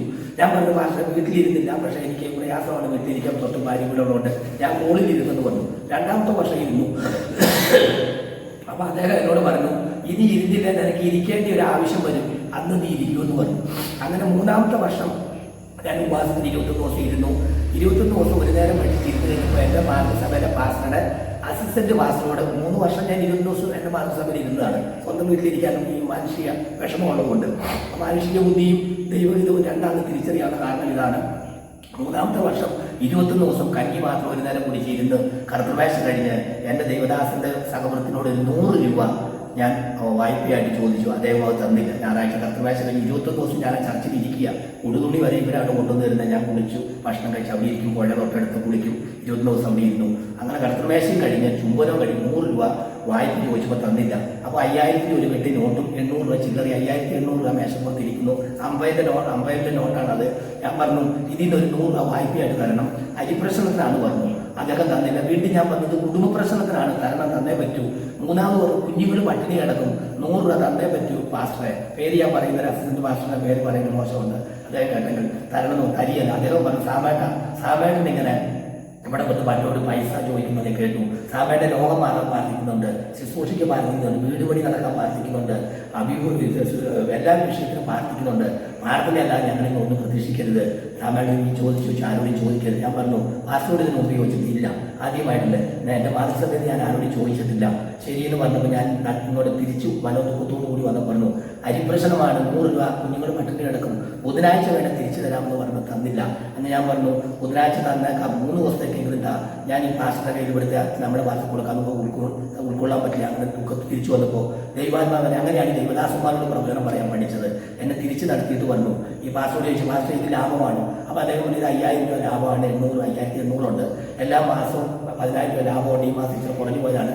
അപ്പോൾ എൻ്റെ പാസ്റ്റർക്ക് കടമായപ്പോൾ മരക്കച്ചവടം ചെയ്യാൻ വേണ്ടി ഇദ്ദേഹം പണ്ട് യൂണിയൻകാരനും മരക്കച്ചവടക്കാരനായിരുന്നു.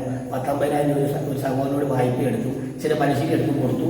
1 വർഷമായിട്ട് 8,000 10,000 രൂപ എല്ലാ ലാഭം ഇതും എൻ്റെ പാസ്റ്റർ കൊണ്ടുവന്ന് കൊടുക്കുമായിരുന്നു. എന്നാൽ ഇനിയുള്ള ബിസിനസ്സുകൾ സൂക്ഷിച്ചോണം. ദൈവാത്മാവ് ഇങ്ങനെ കാണിക്കുന്ന ഒരു സാക്ഷിയോട് പറഞ്ഞു എൻ്റെ അപ്പൻ്റെ ചേട്ടൻ്റെ മകൻ പട്ടാളത്തിന് ചാടി വന്നു, 2 വട്ടം പിടിച്ചുകൊണ്ടേ ആക്കി. പിന്നീട് ചാടിപ്പോൾ അവർ പിന്നെ പോയില്ല. അങ്ങനെ അവർ നാട് വിട്ടുപോയി ഹോട്ടൽ നടത്തി കർണാടകയിലൊക്കെ കച്ചവടം കണ്ട് പൊട്ടിപ്പൊളിഞ്ഞ് നാട്ടിൽ വന്നു. ഒരു നായക സഹോദരൻ്റെ കൂടെ മരക്കച്ചവടം തുടങ്ങി. 6-7 മാസം ഇങ്ങനെ പടുമരങ്ങൾ കശുമാവ് മാവ് വട്ടയൊക്കെ എടുക്കും, നല്ല ലാഭം കിട്ടും. 6 മാസം കഴിയുമ്പോൾ ഒരു തേപ്പം ലാഭം എടുക്കും, അത് വെള്ളയാകും, അല്ലെ കേടുവരും, പിന്നെ കച്ചവടം നിന്നു പോകും. അങ്ങനെ ഒരു അവസ്ഥ കാണിക്കുന്നു പറഞ്ഞു. അദ്ദേഹം എന്നെ കളിയാക്കി പറഞ്ഞു സാമേട്ട കള്ളപ്പുറമെന്നൊന്നും പറയില്ല, എനിക്ക് മരത്തെക്കുറിച്ചൊക്കെ നല്ല ഗ്രാഹ്യമുണ്ട്, അങ്ങനെയൊന്നും വലിയ സാമേട്ട ധൈര്യമായിട്ട് പൊക്കോളാൻ പറഞ്ഞു പോന്നു. ആ വന്ന വരവ് ആ വേദപുസ്തകം എൻ്റെ വീട്ടിലോട്ട് കയറി ഷോക്കേസിലേക്ക് ഞാൻ ഇട്ട് നെഞ്ചത്ത് കൈവച്ച് കരഞ്ഞു പറഞ്ഞു കർത്താവ് ഇത് ഈ ജാതിയോടോ അക്രൈസിനോടോ ചോദിച്ചു ആ കരി മേടിച്ചു തന്നെ. അതുകൊണ്ട് നിന്റെ ശബ്ദം കേട്ട് 21 ദിവസമായി വൈകുന്നവരെ അക്കാലം മാത്രം അല്പം കഞ്ഞി കുടിച്ചിരിക്കുന്ന ഞാൻ 20 ദിവസത്തെ കർത്തമാശം അന്ന് തന്നെ ബൈബിള് വീട്ടിൽ കൊണ്ട് ഷോക്കേസ് ഇട്ട് കരഞ്ഞെന്ന് പറഞ്ഞു. ഞാൻ നാളെ വന്ന് 21 ദിവസം എൻ്റെ മുറിയിൽ ഇരിക്കുക, നിങ്ങളുടെ അപ്പനെയോ അമ്മയോ മക്കളോ കുഞ്ഞുങ്ങളോ വായിക്കോ ആരും ഇരിക്കരുതെന്ന് പറഞ്ഞു. ഞാൻ 21 ദിവസം ആ പറഞ്ഞ മുറിയിലിരുന്ന് പ്രാർത്ഥിച്ചു. 17ാമത്തെ ദിവസം സ്വർഗം തോന്നുന്നു. എന്നോട് സങ്കീർത്തനം 91 സങ്കീർത്തനം എടുത്ത് വായിക്കാൻ പറഞ്ഞു. അതിൻ്റെ 14, 15, 16 വ്യക്തമായത് വായിച്ച് കേൾപ്പിച്ചു. ആ വാക്യവചനം ഞാൻ വ്യക്തമായതൊന്ന് വായിക്കാം. അതാണ് എന്നെ ദൈവം തന്നെ എനിക്ക് വചന വെളിപ്പാട്. ആ ശുശ്രൂഷ കൊണ്ടാണ് ഇന്ന് ഞാൻ നിൽക്കുന്നത്. അത്യുതന്റെ പറയുകയും സർവശക്തന്റെ കീഴിൽ പാർക്കുകയും ചെയ്യുന്നു. യഹോവ എന്ന സങ്കേതം കോട്ടയും ഞാൻ ആശ്രയിക്കുന്ന ദൈവം എന്ന് പറയും. അതിൽ ഏറ്റവും പ്രധാനപ്പെട്ട ദൂത് എന്നെ ചിന്തിപ്പിച്ച വേദവാക്യം ഇതായിരുന്നു. 91 സങ്കീർത്തനത്തില് അവൻ എന്നോട് പറ്റിയിരിക്കുക, ഇതായിരുന്നു ദൂത് 14. അവൻ എന്നോട് പറ്റിയിരിക്കാൻ ഞാൻ അവനെ വിടിവിക്കും, അവൻ എൻ്റെ നാമത്തെ അറിയാൻ ഞാൻ അവനെ ഉയർത്തും, അവൻ എന്നെ വിളിച്ചപേക്ഷിക്കും, ഞാൻ അവന് ഉത്തരവരുളും. കഷ്ടകാലത്ത് ഞാൻ അവനോടുകൂടെ ഇരിക്കും, ഞാൻ അവനെ വിടുവിച്ച് മഹത്വപ്പെടുത്തും, ദീർഘായുസ്സുകൊണ്ട് ഞാൻ അവന് തൃപ്തി വരുത്തും, എൻ്റെ രക്ഷയെ ഞാൻ അവന് കാണിച്ചു കൊടുക്കും. ഈ വചനവാക്യം വായിച്ച് ധ്യാനിക്കാൻ പറഞ്ഞു. 14, 15, 16 ഇടപെടാതെ വായിക്കാൻ പറഞ്ഞു. അന്ന് മുതൽ ഞാൻ വായിച്ച് ധ്യാനിച്ചു. അന്നാണ് എനിക്ക് വചന വെളിപ്പാട് കിട്ടി. ആ ശുശ്രൂഷയാണ് ഇന്ന് ഞാൻ ചെന്ന് ഏത് ഹോളിലോ ഏത് ദേശത്ത് ചെന്ന വചന വെളിപ്പാടിലാണ്. അതുപോലെ അന്ന് 4 മണിയായപ്പോൾ തുപ്പട്ടി അറുത്ത് ഭക്ഷിക്കാൻ പറഞ്ഞ പോലെ പത്രോസോട് പറഞ്ഞ പോലെ ഒരു ടേബിളിൽ ഒരു കറി ഒരു പ്ലേറ്റ് ഇരിക്കുന്നത്, അതേ ഇങ്ങനെ ആവി പറക്കുന്ന ഒരു ചിക്കൻ കറി ഇങ്ങനെ ഇരിക്കുകയാണ്. ആവി പറക്കുന്ന കണ്ണ് തുറന്നാണ് ചിക്കൻ കറി, കണ്ണടച്ചാണ്. അപ്പോൾ ഞാൻ അന്നത്തെ ചിന്ത വിചാരിച്ച് പുറത്തേക്ക് ഞാനൊരു മീറ്റിങ്ങിന് വിളിച്ച് ഭക്ഷണം തരികയാണ്. വൈകിട്ട് ഇരുന്ന് സന്ധ്യയ്ക്ക് പറയുമ്പോൾ കരം. അപ്പോൾ ഞാനും വൈഫും ജീവിതമാർഗത്തിന് ഉപജീവനത്തിന് ഒരു തൊഴിലിന് വേണ്ടി ഒന്നെന്നുള്ള ആധാരം ഒരു 100 രൂപയുടെ വരുമാനം, സ്ഥിര വരുമാനം എനിക്ക് തരണമേ. കാരണം കുഷ്യൻ്റെ പറഞ്ഞ സ്ഥിരമല്ല വല്ലപ്പോഴുമാണ്. അങ്ങനെ കരഞ്ഞ് പട്ടിണി കിടക്കാൻ ഇടവരരുത്. മരണം വരെ എൻ്റെ ബാങ്ക് ലോൺ വീട് ജപ്തി ചെയ്തോട്ട് വസ്ത്രം കീറിയതായിക്കോട്ടെ വണ്ടിക്കൂലിയിലെ നടന്നു പോക്കണം. പക്ഷെ അരി മേടിക്കാൻ ഒരുത്തരോട് മേടിക്കാൻ സഹോദരത്തിനോട് ചോദിക്കാൻ ഇടവരുന്നത് കറങ്ങി പ്രാർത്ഥിച്ചു. 17ാമത്തെ ദിവസം സന്ധ്യ ആയപ്പോൾ എനിക്ക് വെളിപ്പാട് വചന വെളിപ്പാട് പ്രാർത്ഥി ധ്യാനിച്ചു. സന്ധ്യയ്ക്ക് എന്നോട് ഇരുന്ന് പ്രാർത്ഥിക്കണം ഒരു തൊഴിൽ ചെയ്യാൻ വേണ്ടി. ഗരം എന്ന് പറഞ്ഞു. പിന്നീട് ഗരം മസാല എന്ന് പറഞ്ഞു. അങ്ങനെ അമ്മയോട് ചോദിച്ചപ്പോൾ അങ്ങനെ ഒരു മസാലയുണ്ട്, അത് തന്നെ അവ ഉണ്ടാക്കി കൊടുക്കാൻ പറഞ്ഞു. അതിന് മുളകും മല്ലിയും ഒട്ടുമില്ല, ഒറിജിനൽ മസാലയാന്ന് പറഞ്ഞു. അന്ന് 225 രൂപയ്ക്ക് 2003 നീലേശ്വരത്ത് പച്ചമരുന്ന് കടയിൽ പോയി എൻ്റെ വൈഫ് പോയി മേടിച്ചുകൊണ്ട് വന്ന് അത് ഇടിച്ചു ഇടിച്ച് 20 പാക്കറ്റ് കൊണ്ടുപോയി കൊടുത്തു. അതിന് ഞങ്ങൾക്ക് 400 രൂപ കിട്ടി. 250 രൂപ ചിലവ് കഴിച്ച് 150 രൂപ. അപ്പോൾ ഒരു പെണ്ണിന് അന്ന് അന്തിക്കൂലി 70 രൂപയാണ്. ആടിന് ഹെൽപ്പർക്ക് 100 രൂപയും മെയിൻ പണിക്കാരന് കെട്ടുകാരൻ 150. എൻ്റെ ദൈവത്തോട് പ്രാർത്ഥിച്ച ദൈവമേ ഒരു പെണ്ണിൻ്റെ അന്തിക്കൂലി മാത്രം തരണമെന്ന് പറഞ്ഞു. അന്ന് അത് 150 രൂപ. അന്ന് 20 പാക്കറ്റ് ഞങ്ങൾക്ക് 7 രൂപ വെച്ച് ലാഭം കിട്ടി. 20 പാക്കറ്റ് 140 രൂപ കിട്ടി. അതുകൊണ്ടാണ് ഞങ്ങൾ 3-4 വർഷം ജീവിച്ച് പിന്നീടാണ് തൊഴിലുകൾ ചെയ്ത്. അന്ന് കണ്ട വചന വെളിപ്പാടാണ് ഇന്ന് ഞാൻ ശുശ്രൂഷയ്ക്ക് ചെല്ലുന്ന സ്ഥലത്ത് ഉപവസിച്ചിട്ട് പ്രാർത്ഥിക്കേണ്ട കാര്യമില്ല. അന്ന് തന്ന വചന വെളിപ്പാടാണ് ഇന്നും കണ്ണടച്ച് പ്രാർത്ഥിക്കുമ്പോൾ ദൈവം തരും. സങ്കീർത്തനം 37 ആവർത്തന പുസ്തകം അല്ലെങ്കിൽ മീകാപ്രവചനം അപ്പോസ്തല പ്രവൃത്തി അധ്യായത്തിൽ എന്ന് പറയും. ആ വചന വെളിപ്പാട് കാരണം അന്ന് എനിക്ക് ഒരു കാര്യം മനസ്സിലായി, പ്രവചനമുണ്ട്, പ്രവചനത്തെ തുച്ഛീകരിക്കരുത്. അന്ന് 3ാം ക്ലാസ് വരെയുള്ള കുഞ്ഞോ പ്രവാചകൻ പറഞ്ഞപ്പോൾ മാനുഷിക ബുദ്ധി ഭാര്യയുടെ അടുത്താണ്, എനിക്ക് ഇരിക്കാൻ കഴിയില്ല, മറ്റുള്ളവർ കളിയാക്കുന്നു വന്നു. പക്ഷെ 3 വർഷം കഴിഞ്ഞ് 4ാം വർഷം സ്വന്തം അനുഭവത്തിൽ ഇരുന്നപ്പോൾ ദൈവം മാറുന്നു വന്നു. അതുകൊണ്ട് ഇന്ന് ഞാൻ പ്രവചനത്തിൽ വിശ്വസിക്കുന്നു. യഥാർത്ഥ വചനാടിസ്ഥാനത്തുള്ള പ്രവചനം എൻ്റെ ജീവിതത്തിൽ ഒത്തിരി നിറവേറിയിട്ടുണ്ട്. ഞാൻ ദൈവാത്മാവിൽ പറഞ്ഞ പ്രവചനങ്ങളും അനേകർക്ക് വിടുതലായിട്ട് ദൈവം അനുഗ്രഹിക്കുന്നു. അത് ഭയങ്കര ഗുണമാണ്. ഒരു പട്ടാളക്കാരനാണ്. ആളിന്റെ അപ്പൻ്റെ അനിയൻ വിശ്വാസത്തിലുള്ള ദേവാസനാണ്.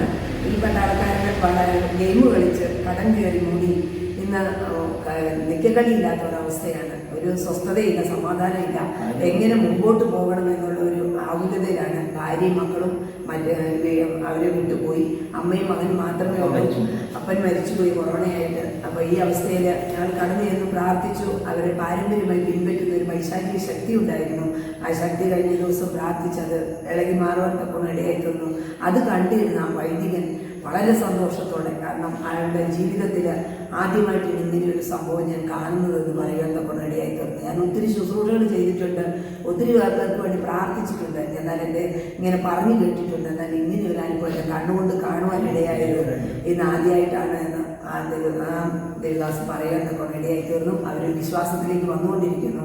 അവർ സ്നാനപ്പെടാനായിട്ട് ഒരുക്കമുള്ളവരായിരിക്കുകയാണ്. ഇപ്പോൾ ഒരു ഹൈന്ദവ പശ്ചാത്തലത്തിലാണ്, ഒരാൾ യാക്കോറ്റുകാരനാണ്. എന്നാൽ ദൈവം അവരെയും ഇങ്ങനെയുള്ള ശുശ്രൂഷകളാണ് കർത്താവ് ഞങ്ങളെ കൊണ്ട് ചെയ്യിക്കുന്നത്. പലയിടങ്ങളിലൂടെ അപ്പോൾ ഒരു മിഷണറി കുടുംബമാണ് നിങ്ങളുടേത്. അപ്പം ഭാര്യയും ഭർത്താവും അപ്പനും അമ്മയും മക്കളും എല്ലാം അമ്മ ദൂതുകൾ പറഞ്ഞാൽ അതിൽ ഒന്നും ഒരു മാറ്റവും ഇല്ല. ഇപ്പൊ അമ്മ വയ്യാണ്ടായത് കൊണ്ട് മാത്രം അമ്മയ്ക്ക് ഇപ്പം നല്ല പ്രായമായി. 84 വയസ്സുണ്ട്. അപ്പച്ചന് 86 വയസ്സുണ്ട്. അമ്മ പറഞ്ഞതായ പല പ്രവചനങ്ങളും കറക്റ്റായിട്ട് നടന്നിട്ടുണ്ട്. ഒരാൾ വീട്ടിലോട്ട് വരുന്നുണ്ടെങ്കിൽ അത് മുമ്പേ അമ്മയ്ക്ക് ദൈവാത്മാവ് വെളിപ്പെടുത്തി കൊടുക്കും. അമ്മ അത് പറയും, ഇന്ന വണ്ടിയും കൊണ്ട് ആൾ വരുന്നുണ്ടെന്ന് പറയും. അങ്ങനെ പറഞ്ഞു വന്നിരിക്കുന്ന ഒത്തിരി പേര് ഒരു എസ് ഐ വാഹനറുമായിട്ട് വീട്ടിലേക്ക് വരുന്നെന്ന് പറഞ്ഞു. അപ്പൊ അമ്മയ്ക്ക് വണ്ടിയൊന്നും അറിയത്തുമില്ല, ഏതാണ് കളർ എന്ത് വണ്ടിയാണെന്നൊന്നും അറിയത്തില്ല. എന്നാൽ അമ്മ ഇങ്ങനെ പറഞ്ഞു, ഒരു വാഹനം അത് വലിയൊരു അനുഭവമാണ്. എൻ്റെ ഈ പ്രോപ്പർട്ടി എടുത്തപ്പോൾ ചില വഴിയോടുള്ള വിഷയത്തിൽ ബന്ധുക്കളായതുകൊണ്ട് തർക്ക വിഷയങ്ങളിലേക്ക് അത് പിന്നെ കോടതിയിലും കേസൊക്കെ ആയിട്ട് ഇങ്ങനെ നിൽക്കുമ്പോൾ നിൽക്കുക. അപ്പോൾ ഒത്തുതീർപ്പിന് സെന്റിമെൻ്റൊക്കെ വെച്ചുകൊണ്ട് നിൽക്കുമ്പോൾ അമ്മയൊരു ദിവസം ഇങ്ങനെ വന്നു, ഒരു എസ് ഐ ഇവിടെ വരുന്നുണ്ട്, ഒരു വാഗനർ വെള്ള വണ്ടി, വെള്ള മാരുതി വാഗനർ വന്നു. അപ്പോൾ അമ്മയോട് ചോദിക്കും, നിന്റെ വണ്ടിയല്ല. അമ്മ പറഞ്ഞാൽ എൻ്റെ വണ്ടി അല്ലോ വാഗനറുണ്ടോ? ഞാൻ പറഞ്ഞാൽ വാഗനറുണ്ട്. വെള്ള വാഗനറെന്ന് പറഞ്ഞു. ഞാൻ പറഞ്ഞാൽ വെള്ള വാഗനറൊക്കെ ഉണ്ട്. അങ്ങനെ ഒരു വെള്ള വാഗനർ വണ്ടി കൊണ്ട് ഒരു എസ് ഐ വരുന്നുണ്ട്. അപ്പോൾ ഞാൻ പറഞ്ഞു, ഞാൻ ഓഫീസ് ഒരു മിണ്ടി പോലെ അല്ലാത്തതിന് ഇവിടെ കേസും കൂട്ടൊക്കെ എടുക്കുക വൈഫേഴ്സിന് പേര്. അങ്ങനെ ഒരു എസ് ഐ ഒന്നും വേണ്ട ഇവിടെ നമ്മൾ ആവശ്യമില്ലാതൊന്നും പറയുന്നുള്ളൂ. അന്ന് ഒരു എസ് ഐ വരുന്നുണ്ടോ? കൃത്യം 2 മാസം കഴിഞ്ഞപ്പോൾ പാലക്കാടിലെ എസ് ഐയും ഭാര്യ ആയിക്കോട്ടെ കുടുംബശ്രീയായിട്ട് ഓണിക്കൂടെ പാർട്ടി അവർക്ക് ആശ്വാസം. അപ്പോൾ അതിൻ്റെ പൂർത്തീകരണത്തിന് വേണ്ടി അവരൊരു ദിവസം ഇവിടെ വന്ന് പ്രാർത്ഥിച്ചു. അന്ന് വൈകിട്ട് എന്നെയും എൻ്റെ വൈഫിനെയും കൂട്ടിക്കൊണ്ട് പാലക്കാട് അവരുടെ കോട്ടേഴ്സിൽ പോയി പ്രാർത്ഥിപ്പിച്ച് 2 ദിവസം കഴിഞ്ഞ് വിട്ട്. അതൊരു വെള്ള വണ്ടിയും വാഗനറുമായിരുന്നു. അത് ഭയങ്കര എൻ്റെ ജീവിതത്തിൽ അമ്മ പറഞ്ഞു. പിന്നെ സുനാമി ഉണ്ടായത്. പക്ഷെ അത് കറക്റ്റ് അമ്മയ്ക്ക് ഒരു വിദ്യാഭ്യാസമൊന്നും 3 വരെയുള്ള അമ്മയ്ക്ക് വാഗനറോ മാരുതിയോ ഒന്നും അറിയില്ല.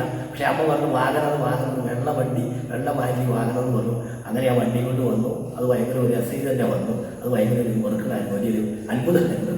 ഇനി എന്തെങ്കിലും പാസ്റ്ററുടെയും ആൻറ്റിയുടെയും ജീവിതവുമായി ബന്ധപ്പെട്ട് പൊതുജനം അറിയണമെന്നറിയുന്ന ആ കാര്യങ്ങളുണ്ടോ?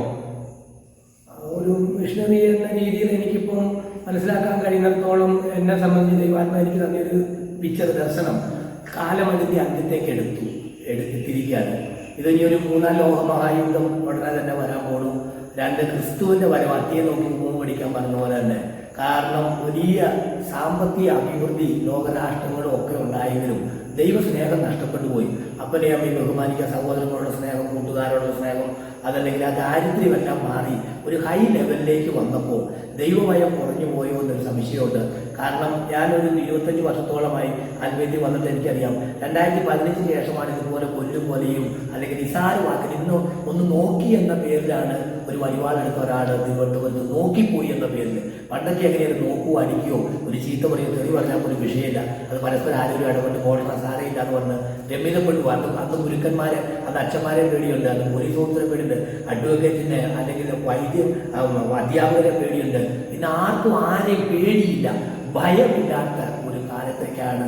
സത്യം പറഞ്ഞത് പറയുമ്പോൾ തന്നെ എനിക്ക് ഉള്ളിൽ ചിന്തിക്കപ്പെടും. കാരണം നമുക്കിന്ന് പുറത്തോട്ട് ഇറങ്ങാനോ ഒരു അഭിപ്രായം പറയാനോ അല്ലെങ്കിൽ ഒരു സുവിശേഷമാണെങ്കിലും ഒരു വ്യക്തിയെ ഉപദേശിക്കാനായാലും ഒരു പരിധി വിട്ട് പറഞ്ഞാൽ തന്നെ അവർ നമുക്ക് നേരെ തിരിച്ച് ദോഷമായിട്ടാണ്. കാരണം കർത്താവ് പറയുന്നു ജഡത്തിലുള്ളത് ജഡമാകുന്നു. കർത്താവ് തിരുവനന്തപുരം വെളിപ്പാടി പറഞ്ഞു വിശുദ്ധനെ നീ വിശദീകരിക്കട്ടെ, നീതിമാനെ നീ നീതീകരിക്കട്ടെ, തന്നെത്താൻ അഴുക്കാക്കുന്നു അഴുക്കാകട്ടെ, കർത്താവ് തന്നെ പ്രതിഫലം കൊടുക്കാൻ വേഗത്തിൽ വരുന്നു എന്നുള്ള എന്തൊക്കെയോ ലോകത്ത് സംഭവിക്കാൻ പോകുന്നു. ഒന്നെങ്കിൽ ലോകരാഷ്ട്രങ്ങൾ നീതിയിലേക്ക് സമാധാനത്തിലേക്ക് മടങ്ങി വരിക, അതല്ലെങ്കിൽ എൻ്റെ കാഴ്ചപ്പാട് വെച്ച് പറയുകയാണെങ്കിൽ വലിയൊരു 2-3 ന്യായവിധി ഇപ്പോൾ നമ്മുടെ ജീവിതത്തിൽ കടന്നുപോയി. ഒന്ന് കൊറോണ, ഒന്ന് മഹാമാരി, വെള്ളപ്പൊക്കം, അതുപോലെ തന്നെ ഭക്ഷ്യപദാർത്ഥങ്ങൾക്ക് ദിനം പ്രതി വില കൂടുന്നു. ഇപ്പോൾ ഇസ്രയേൽ യുദ്ധം, ഉക്രൈൻ റഷ്യ യുദ്ധം, ഇതൊക്കെ ഈറ്റുനോവിൻ്റെ ആരംഭമാണ് എന്നെ വെളിപ്പെടുത്തുന്നത്. ക്രിസ്തുവിൻ്റെ വരവെടുത്തു, അതുകൊണ്ട് ക്രിസ്തുവിന് വേണ്ടി ഒരുങ്ങുക.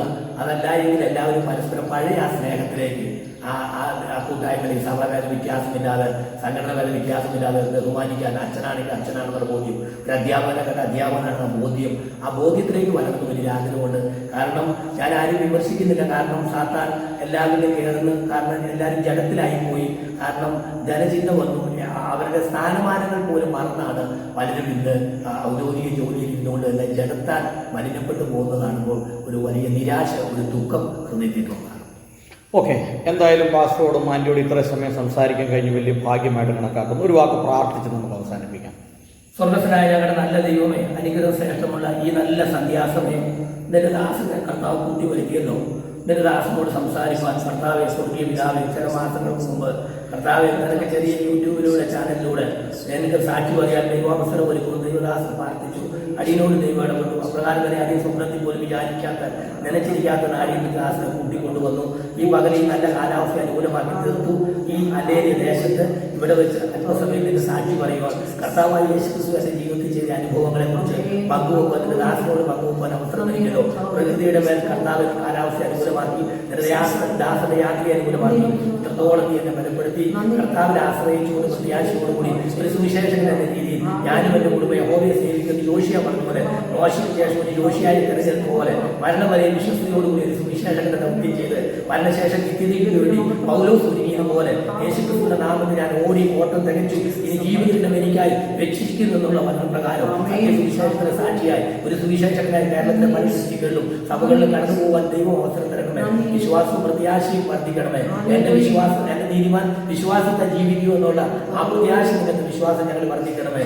അല്ലെങ്കിൽ വിശ്വാസം എന്നുള്ളതോ ആശിക്കുന്നതിന്റെ ഉറപ്പോ കാണാത്ത കാര്യങ്ങൾ നിശ്ചയമാകിയ കർത്താവിനെ വരമെടുത്തുവല്ലോ. ലോകരാഷ്ട്രങ്ങളെ വിളിച്ചറിയിക്കുന്നു, സഭയിൽ അറിയിക്കുന്നു, സംഘടനയിൽ, ദേശത്ത്, പട്ടണങ്ങളിൽ, വ്യക്തിജീവിതങ്ങളിൽ ദൈവത്തിന്റെ പുത്രനെ ക്രിസ്തുവിനെ ഒന്ന് രുചിച്ചറിയുവാൻ ഞാൻ എന്റെ സമാധാനം തന്നേച്ചു പോകുന്നു. ലോകം തരുന്നപോലെയല്ല, എന്റെ സമാധാനമോ എന്നേക്ക് നിലനിർത്തും. ഞാൻ ലോകത്തിന്റെ വെളിച്ചമാകുന്നു. എന്നിൽ വിശ്വസിക്കുന്നവന് മരിച്ചാലും ജീവിക്കും. ഞാൻ തന്നെ വഴിയും സത്യവും ജീവനും, ഞാൻ തന്നെ പുനരുദ്ധാനമെന്ന് യേശു ക്രിസ്തു പറഞ്ഞ പോലെ മരണശേഷം ഞാൻ ഒരു നിത്യതയ്ക്ക് വേണ്ടി ഒരുങ്ങുന്നു. കർത്താവിൽ നിന്റെ ദേശത്തെ അനുഗ്രഹിക്കണമേ. സഭാഭേദ വ്യത്യാസമില്ലാതെ, രാഷ്ട്രഭേദ വ്യത്യാസമില്ലാതെ രാജ്യത്തെ ഭരണകർത്താക്കളെ അനുഗ്രഹിക്കണമേ. സഭാപ്രവർത്തനങ്ങളെ അനുഗ്രഹിക്കണമേ. രാഷ്ട്രീയ നേതാക്കളെ അനുഗ്രഹിക്കണമേ. ദേശത്തെ അനുഗ്രഹിക്കണമേ. ദേശത്തെ ഐക്യതയും സ്നേഹവും നീതിയും സമാധാനം സന്തോഷം കാത്തു സൂക്ഷിപ്പാൻ യേശു ക്രിസ്തു മാത്രം അവസരം ഒരുക്കുന്നത് കൃപയ്ക്കാൻ നന്ദി പറയുന്നു. മുഴുവൻ സ്വർഗസ്ഥ പിതാവായി ദൈവം എടുക്കണമേ. പുത്രനായ യേശു ക്രിസ്തുവിന്റെ നാമത്തിൽ താഴ്മയോടെ അപേക്ഷിക്കുന്നു. കൃപ തോന്നി കേൾക്കുമാറാകണമേ. സ്തോത്രം. ആമേൻ.